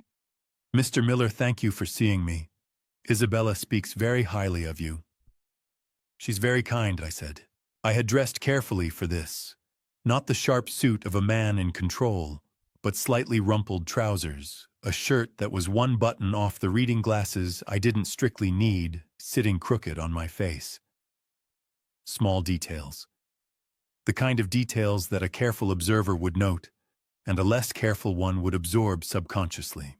Fenwick settled into the armchair across from me in the study, the same study where my desk still had a listening device under its lip, and opened his leather portfolio with the manner of a man beginning something routine. "I'm just going to ask you a few questions and we'll have a conversation," he said. "Nothing to be nervous about." "I'm not nervous at all," I said, and let my gaze drift to the window for just a moment too long in the way a man does when his attention slips. Fenwick noted it. I watched his pen move. For 40 minutes, I gave him exactly what he needed. Slight hesitations before certain words. A repeated question about whether we'd already covered a particular topic. A moment of apparent confusion about the date I said August when it was the first week of August, then corrected myself with a small, embarrassed laugh. Nothing dramatic, nothing theatrical. Just the quiet, granular picture of a man whose edges were softening in ways that were concerning to people who loved him. Fenwick was good at what he did. I'll grant him that. His questions were carefully structured, his manner never slipped into anything resembling agenda, and he was skilled at the kind of conversational indirection that teases out responses without appearing to push. Under other circumstances, I might have respected him professionally, but 3 times during the session, he asked questions that had no clinical basis. Questions about my relationship with Thomas, about whether I felt supported in my financial decisions, about whether I sometimes felt overwhelmed by the complexity of managing Miller Capital. Those questions were not diagnostic. They were narrative building. They were the questions of a man constructing a story, not examining a patient. When he left at 3:30 portfolio under his arm, he shook my hand again with that same warm, two-handed grip and told me he'd have some notes for Isabella within the week. "Take good care of yourself, Mr. Miller," he said. "I always do," I said pleasantly. The moment his car pulled out of the drive, I pulled out my phone and called Helen. How was it?" she asked immediately. "Such a textbook," I said. He built exactly the narrative we expected. 3 questions that were pure framing, not clinical assessment. His pen moved every time I let my attention drift. The Johns Hopkins team reviewed the session in real time through the camera feed, Helen said. Dr. Caldwell's preliminary note is already written. His conclusion: no evidence whatsoever of cognitive impairment. In fact, his note specifically states that the subject demonstrated, and I'm quoting, unusually high executive function and strategic coherence for any age cohort. I laughed a real one, brief and sharp, the first genuine laugh I'd had in weeks. Make sure that quote makes it into the final report. Already flagged, Helen said. Arthur, when Fenwick submits his assessment, and it goes into the Article 81 filing, we have him. The moment that document is filed with the court, it's fraud. And every email, every phone call, every communication between him and Isabella building toward that filing becomes part of the evidentiary record. How long before she files? I asked. If she's moving on the schedule Silas described, she'll file within 2 weeks of receiving Fenwick's assessment, which means we have 3 weeks at most, I said. Possibly less. Arthur. Helen's voice shifted lower, more personal, the voice she used when she was speaking to me as a friend rather than a physician. How are you holding up genuinely? I sat for a moment in the quiet study, the late afternoon light falling golden across Eleanor's portrait, above the fireplace. My late wife's painted face looking out at me with that particular expression the artist had captured, steady, warm, knowing, the exact expression she had worn in life when she understood something I hadn't yet caught up to. I'm tired, I said honestly, but I'm not done. Good, Helen said. Because James called me an hour ago. He's finalized the new will and the charitable trust documents. Everything is in place. My heart rate shifted, not with anxiety, but with the particular deep-seated steadiness of a man who has spent weeks building something and can now see the outline of what it will become. "Then we're ready," I said. "Almost," Helen said. "There's one piece James said you'd want to handle personally before the dinner. Something about a letter. He said you'd know what he meant." I looked at Eleanor's portrait for a long moment. Her steady painted eyes, the knowing expression. "Yes," I said softly. "I know exactly what he means." And for the first time in months, I felt something shift in my chest. Not the crack of heartbreak or the cold weight of anger, but something quieter and more permanent. The feeling of a man who has finally stopped running from what is coming and started walking directly toward it. 3 weeks, maybe less. It was time to set the table. James came to the Midtown apartment on a Thursday morning in the middle of August, carrying a leather briefcase that I knew from 22 years of working with him contained something significant. He set it on the kitchen table, accepted the coffee I offered without comment, and sat down with the particular posture of a man who has prepared very carefully for a conversation he knows will not be easy. "Before we go through the documents," he said, "I want to ask you something directly." "Go ahead." "Are you certain?" He held my gaze without blinking. "Once this trust is executed and the will is filed, there is no reversing the charitable transfer. The assets move to the foundation permanently. Miller Capital, the Hamptons property, the Midtown holdings, all of it restructured, all of it outside the reach of any Article 81 petition, any guardianship filing, any claim Isabella or anyone else might make." He paused. "You've spent 40 years building this. I need to know you're certain." I looked at him for a moment. Through the window behind him, Manhattan moved in its relentless way, traffic glass, the distant sound of sirens going somewhere urgent. "James," I said, "the only thing I've spent 40 years building that actually matters is sitting in a nursery in the Hamptons taking a nap right now. Everything else is numbers." James held my gaze for one more beat. Then he opened the briefcase. For the next 90 minutes, he walked me through every document. The Irrevocable Charitable Trust, formally named the Eleanor Miller Children's Heart Foundation in honor of my late wife, who had volunteered at a pediatric cardiac unit for 11 years before her illness took that from her.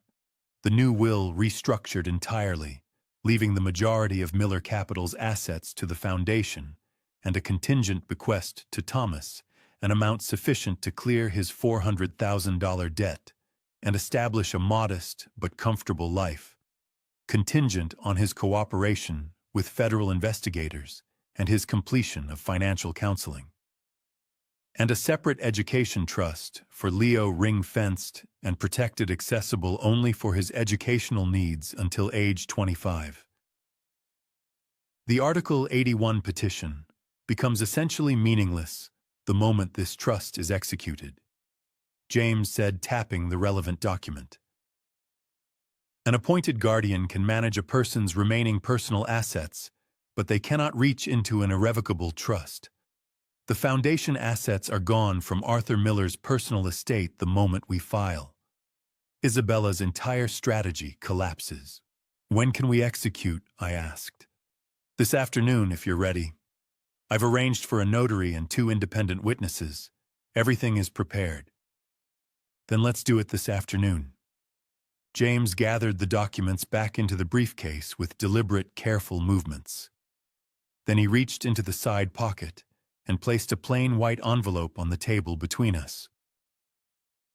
"This came with the files I pulled from Eleanor's personal documents when we restructured the estate last year," he said. "I've been holding it because I wasn't sure when or whether to give it to you." A pause. Her handwriting, dated 4 months before she passed. My hand moved toward the envelope before I'd consciously decided to reach for it. The paper was smooth and slightly cold.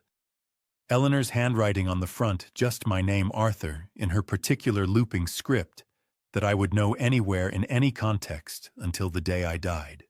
"I'll give you some privacy," James said, and stood and took his coffee to the window without being asked. I opened the envelope. Her letter was 3 pages, handwritten. The script slightly unsteady in places. She had been very ill by then, and her hands had not always cooperated, but entirely characteristically Eleanor. She wrote the way she had spoken, directly, warmly, with a dry precision that could crack you open before you saw it coming. She wrote about Leo first, about how much she loved watching Thomas with him, and how she hoped Arthur would be there for that boy in ways that mattered, not just in ways that were financially comfortable. She wrote about the Hamptons house and the garden and the dandelions she had always refused to pull because she said a weed is just a flower that nobody important decided to value. And then in the second page, she wrote about Isabella. "I've never said this to you because I didn't want to be the kind of woman who poisons a marriage with her own intuitions. But since I won't be there to say it later, Isabella is afraid of you, Arthur. Not of your anger or your power, but of the specific thing that frightens people who are always calculating. She's afraid of someone she can't calculate. Watch her closely. She smiles when she should frown, and frowns when she thinks no one is looking. I don't know what she wants, but I know that whatever it isn't Thomas's happiness or yours." My eyes burned. I pressed my thumb and forefinger against the bridge of my nose hard, and my breath came out unsteady, and for the first time in months, for the first time since Leo's birthday party, when I'd held those dandelions and felt the world begin to tilt, I let myself feel the full, devastating weight of missing her. I cried. Not quietly, not with dignity. I sat in my kitchen in a 31st floor apartment in Manhattan and cried the way a man does when he has been holding something enormous for a very long time, and the structure finally gives. James kept his back to me at the window. When I was done, I folded the letter carefully, placed it back in the envelope, and put it in my inside jacket pocket against my chest. "On James," I said. My voice was rough but steady. He turned around. His eyes were slightly bright, which he dealt with by straightening his tie unnecessarily. "Let's execute the trust," I said, "and then I have a dinner party to plan." The charitable trust was executed at 4:17 that same Thursday afternoon. James filed the documents with the New York Surrogates Court the following morning. A routine filing, nothing flagged, nothing unusual on its face. To anyone examining the public record, it looked like an elderly man updating his estate plan, the kind of thing that happened 1,000 times a week in Manhattan. What it actually was, as James had explained it to me with the quiet satisfaction of a man who loves good architecture, was a wall 20 feet thick and completely invisible until you walked directly into it. I gave myself exactly 1 day to feel the full weight of what I had done. Then I called Ray. "The trust is filed," I told him. "Good."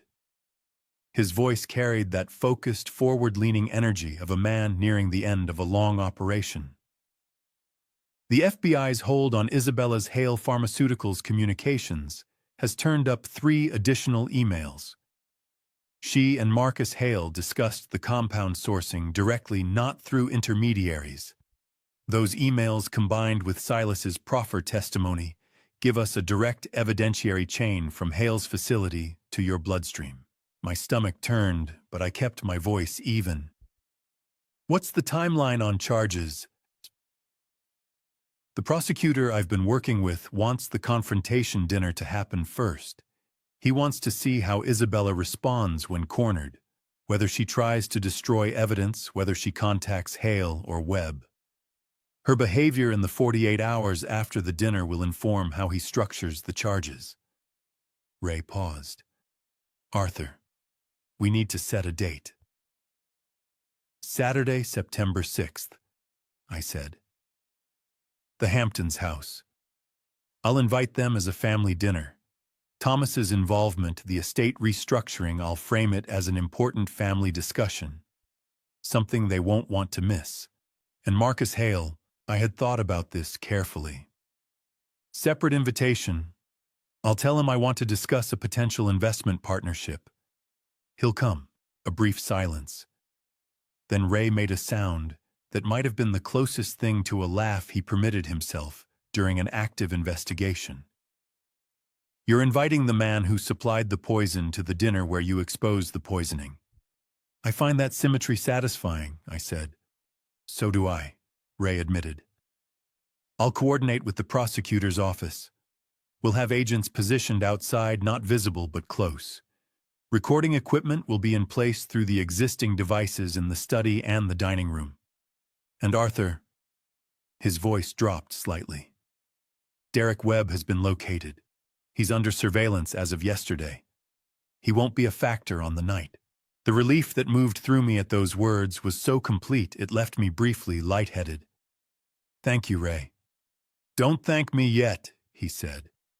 Thank me when it's over. I wrote the invitations by hand. There was something deliberate about that choice.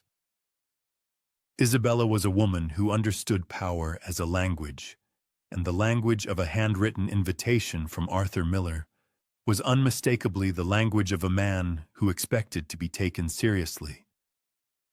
I used the heavy cream stationery from the desk in my study, wrote each card with the pen Eleanor had given me on our 30th anniversary, and I chose my words with the precision of someone laying out the last hand in a game that had been running for 14 months. To Thomas and Isabella I wrote a family dinner. September 6th, 7 o'clock. There are matters of importance regarding the Miller estate that require your presence. I look forward to seeing you both. To Marcus Hale I wrote, I have been reviewing a potential investment opportunity in the pharmaceutical development space and believe a conversation between us is overdue. Join me for dinner, September 6th, 7 o'clock Hamptons. I sealed both envelopes and set them on the entry table. Thomas found them there that evening. He had come by the apartment on the pretext of checking on me, which we had agreed was a reasonable cover for our regular contact. He picked up the envelope with his and Isabella's names on it, felt the weight of it, and looked at me with a question in his face that he was afraid to ask out loud. It's time, I said simply. Thomas set the envelope down carefully. His hands were shaking slightly, a fine tremor that he tried to control by pressing his fingers flat against the table. His face was doing the complicated thing it did when he was fighting multiple emotions at once. I could see the fear. Yes, but underneath it, something else. Something that had been building since that morning in the orchard when he'd told me about the forged signature and the manufactured debt and the long exhausted surrender of a man who had stopped fighting because he'd forgotten what he was fighting for. Dad, he said, and his voice cracked slightly on the single syllable. What if she figures it out before the 6th? What if she runs? She won't run, I said. Isabella is not a woman who runs from confrontation. She's a woman who controls it. She'll come to that dinner because she believes she is still controlling this. She'll come because she thinks I'm declining, because Fenwick's assessment is sitting in her email, because the trust filing looks routine, and she has no reason yet to think otherwise. Thomas swallowed hard. And when she walks in and realizes none of that is true, then she'll discover, I said, that the man she's been underestimating for 14 months has been one step ahead of her for every single one of them. Thomas looked at me for a long moment, something moving through his face that I hadn't seen in years, something that looked like the sun I remembered before everything went complicated and expensive and wrong. His eyes went very bright, and he pressed his lips together hard. I'm sorry, Dad, he said. His voice was rough, barely holding together. I'm so sorry I didn't come to you sooner. I'm sorry I let it go this far. I'm sorry Hey. I stepped toward him and put my hand on the back of his neck, the way I had when he was young and overwhelmed. We're going to fix it. That's what matters. He pressed his forehead briefly down chin to chest, a gesture of exhaustion and something close to relief. And I felt his shoulders shudder once under my hand before he pulled himself upright again. "Okay," he said, rougher but steadier. "Okay." I handed him the envelope. "Take this home. Give it to Isabella tonight. Watch her face when she reads it." He took it. At the door, he paused and looked back at me. "What will her face do?" "Nothing she'll want it to," I said. "That's how you'll know she's worried."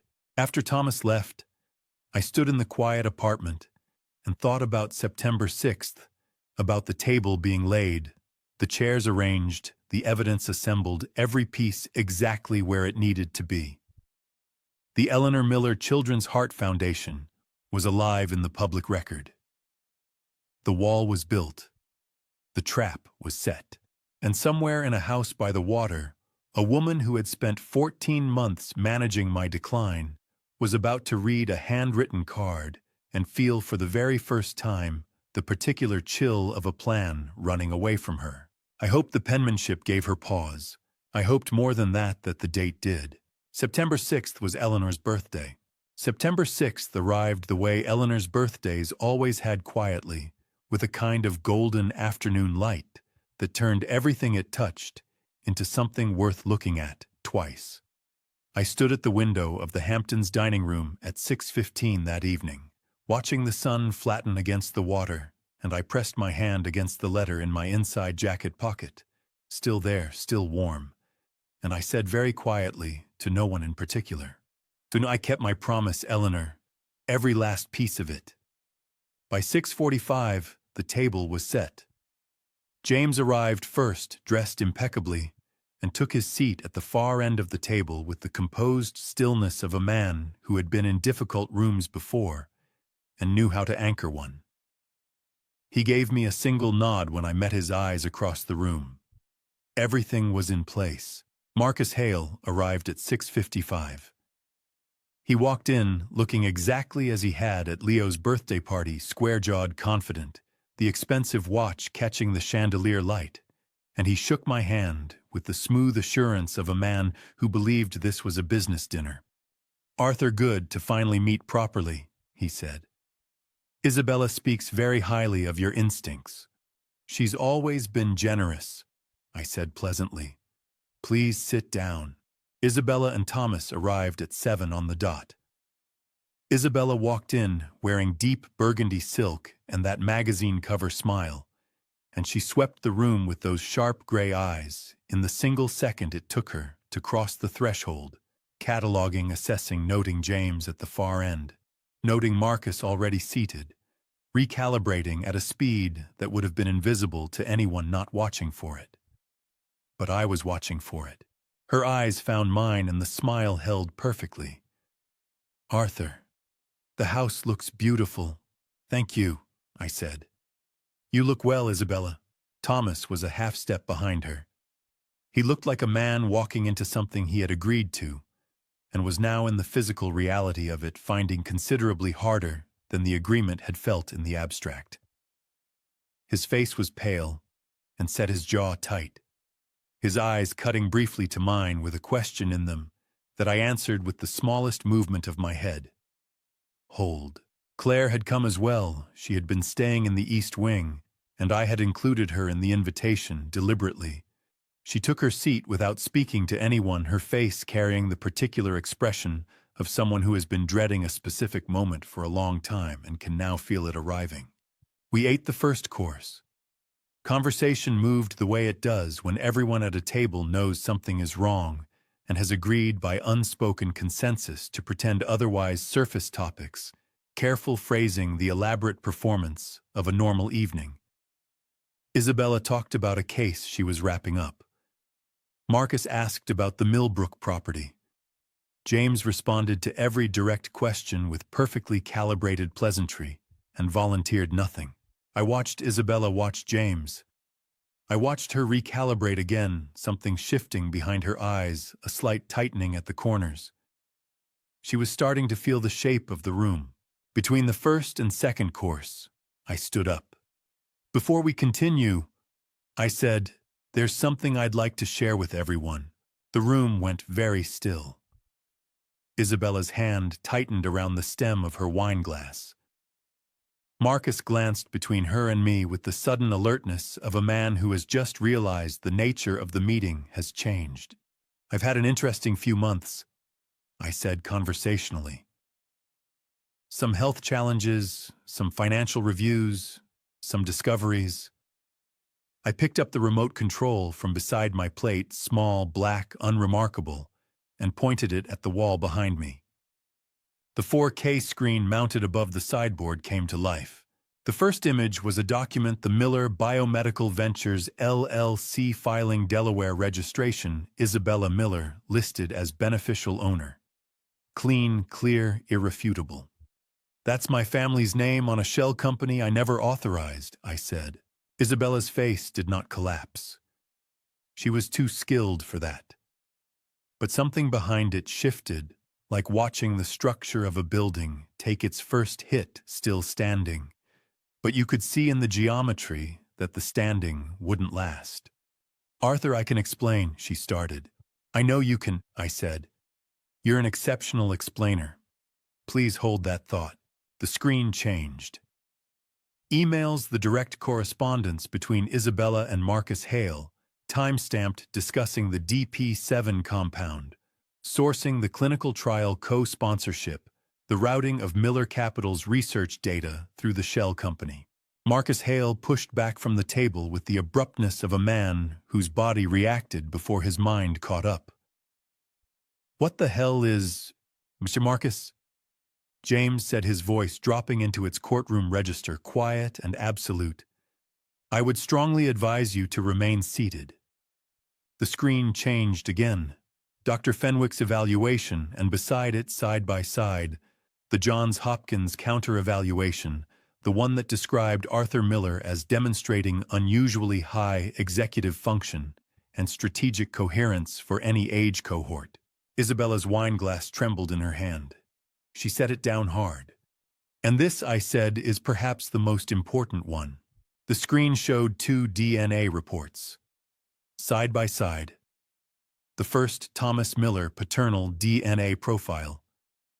The second, Leo's profile. And the column that showed paternal match, highlighted in red, pointing not to Thomas, but to a third profile labeled C.A. Grant.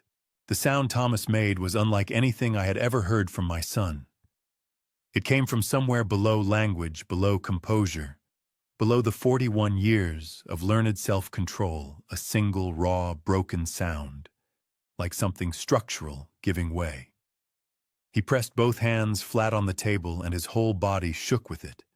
And the look on his face was the look of a man whose entire world had just been handed back to him in pieces. "She's not..." He couldn't finish the sentence. His voice was gone. "Thomas." Isabella reached for his arm. He yanked it away from her so hard his chair scraped. "Don't." His voice came back low and shaking and barely controlled. "Don't you dare touch me right now." The dining room held its breath. Isabella stood at her end of the table with both hands pressed flat on the white linen, her knuckles drained to white her chest, rising and falling with the visible effort of a woman who was still, even now, even here, trying to find the angle.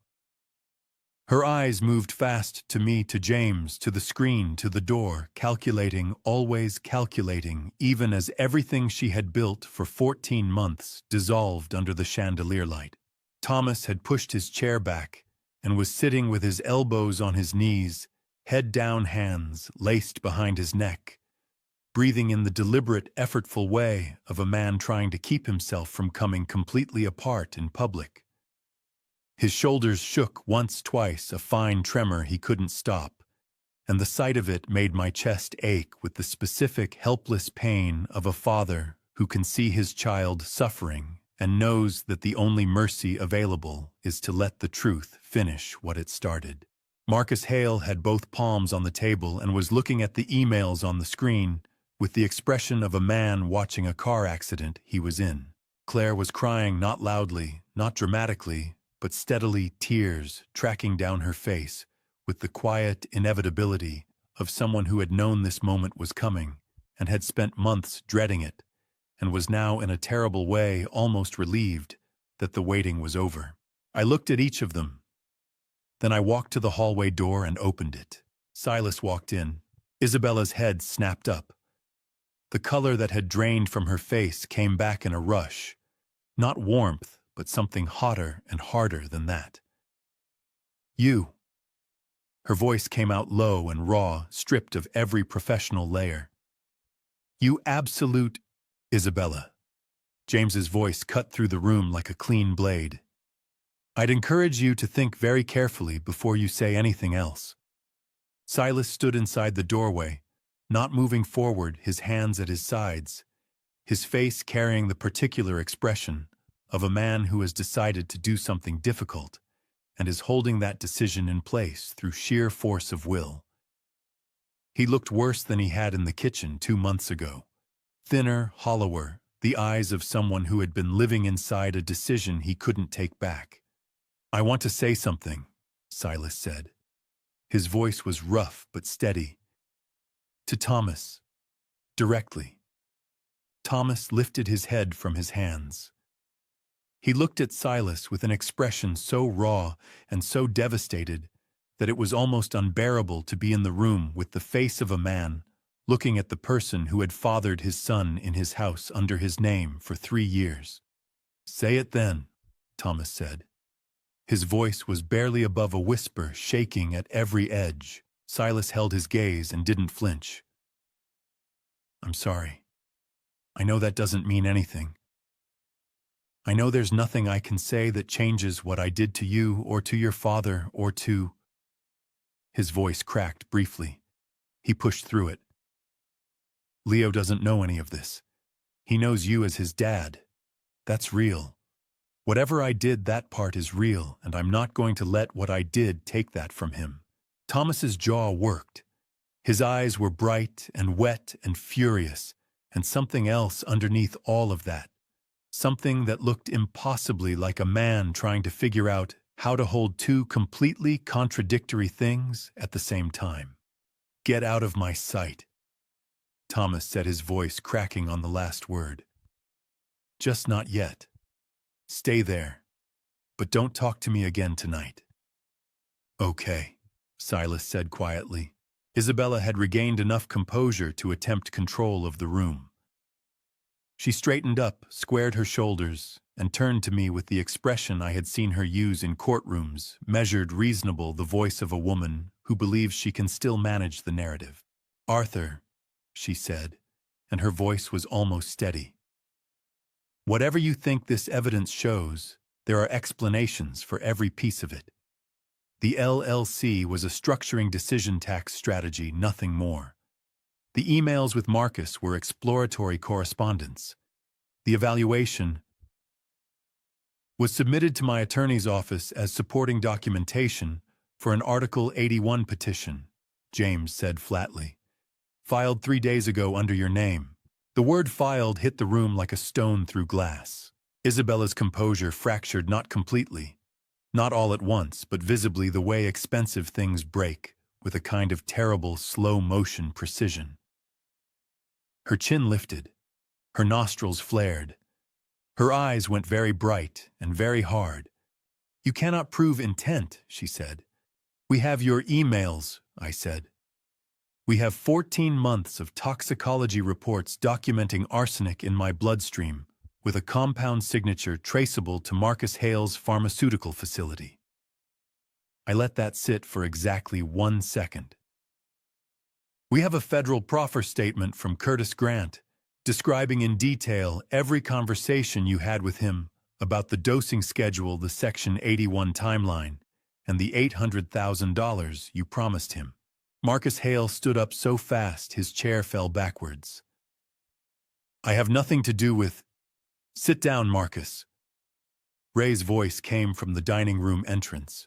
He had come in from the side hallway exactly as we'd planned, and behind him were 2 agents in plain clothes, not uniformed, not dramatic, just present and immovable in the way that federal authority tends to be. Ray crossed the room at an unhurried pace and placed a document on the table in front of Marcus Hale. That's a federal preservation order, Ray said. It covers all communications records and physical assets connected to Hale Pharmaceuticals' DP7 program. If you attempt to destroy, alter, or transfer anything covered by that order, the obstruction charge alone carries 5 years. He paused. I'd sit down. Marcus Hale sat down. Ray turned to Isabella. Isabella Miller. I have a warrant for your arrest on charges including conspiracy to commit wire fraud, securities, fraud, unlawful administration of a controlled substance, and conspiracy. You have the right to remain silent. Anything you say can and will be used against you in a court of law. The sound Isabella made was not a scream and not a sob. It was something between the two, sharp and involuntary, the sound of a person whose entire architecture of control collapses in a single moment.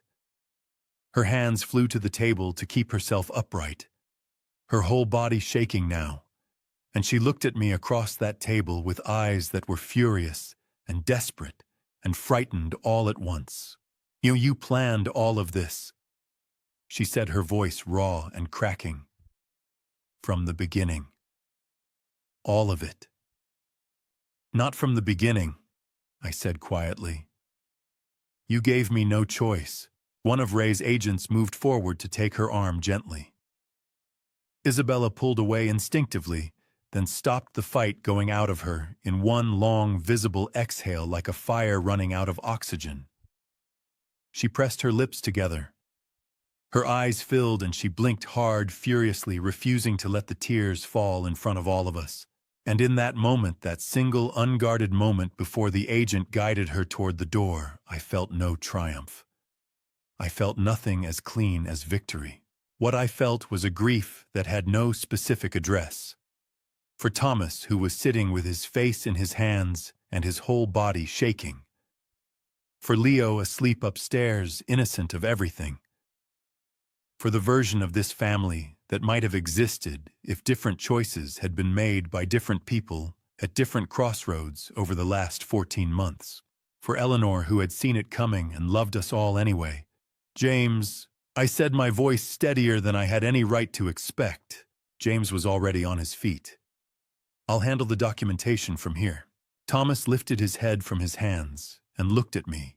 His face wet, his eyes hollowed out the expression of a man standing in the wreckage of something, and not yet sure what to do with his hands.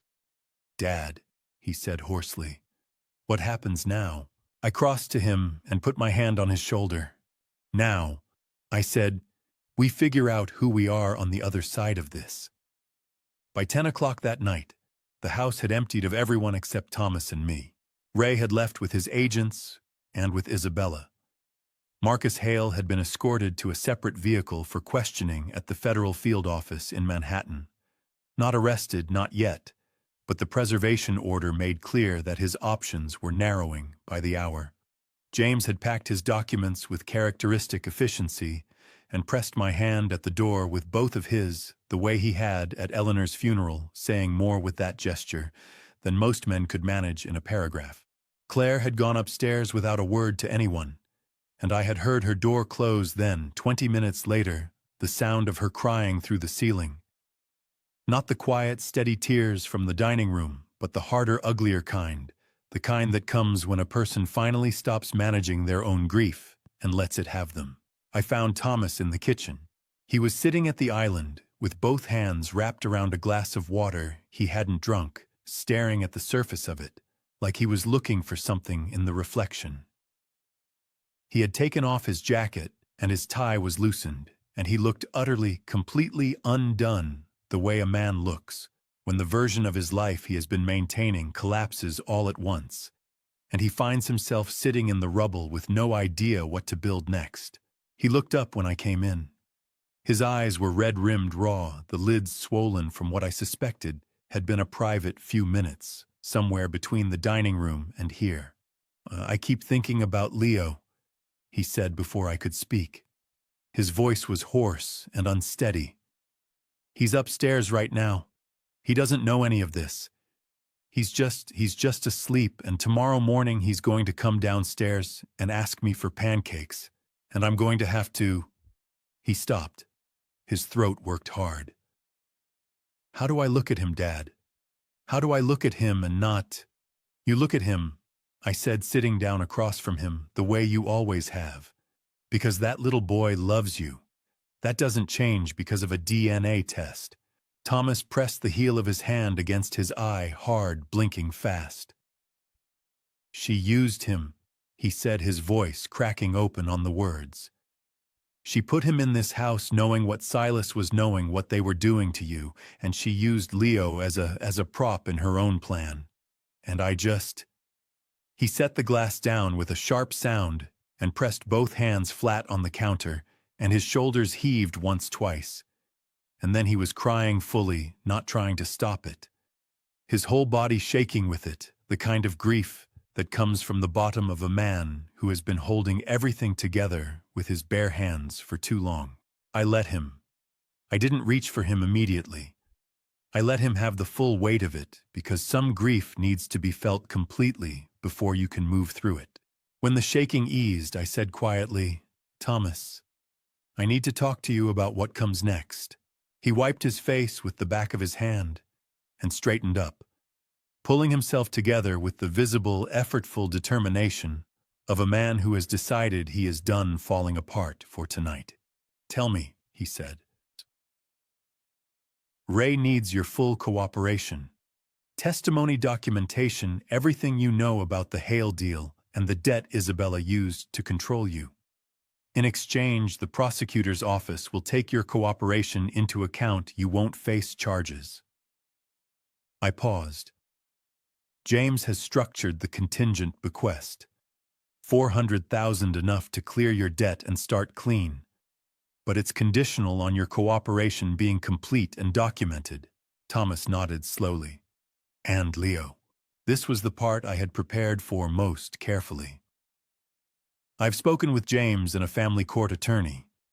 Given Claire's knowledge of the poisoning and her failure to report it, there is a viable theory of child endangerment that the court can act on. If Claire consents to a temporary transfer of custodial rights, and given her position, she has very strong incentive to cooperate, and you agree to a temporary guardianship arrangement, I can apply for temporary guardianship of Leo through family court, while both you and Claire address your legal situations." Thomas stared at me. Something moved through his face, complicated, raw, 100 things at once. "Would you want to take care of him?" he said softly. I want to make sure he is safe," I said. "While you rebuild. It's not permanent, it's a bridge. You can rebuild your relationship with Leo on the other side of this.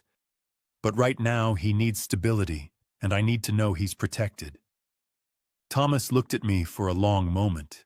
His eyes were bright and wet again, and he pressed his lips together hard against whatever was trying to come out.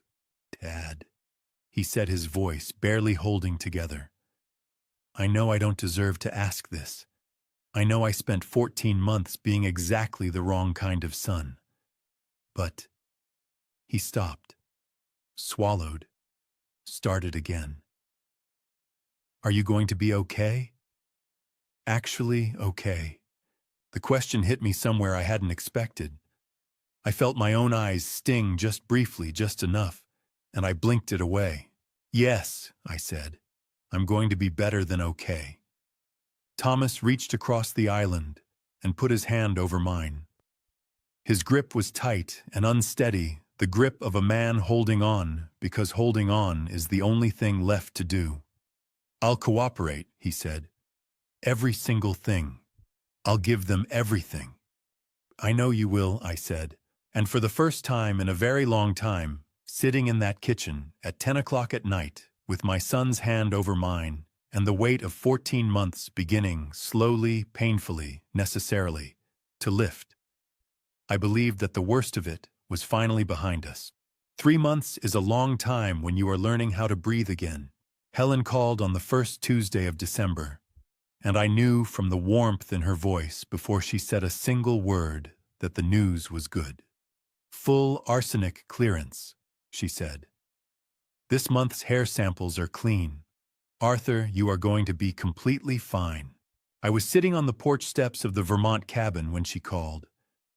I pressed the phone against my chest after she hung up and looked out at the pale December sky and the bare trees and the first thin dusting of snow on the ground, and I felt it move through me like something unlocking relief so complete and so physical that my eyes stung with it.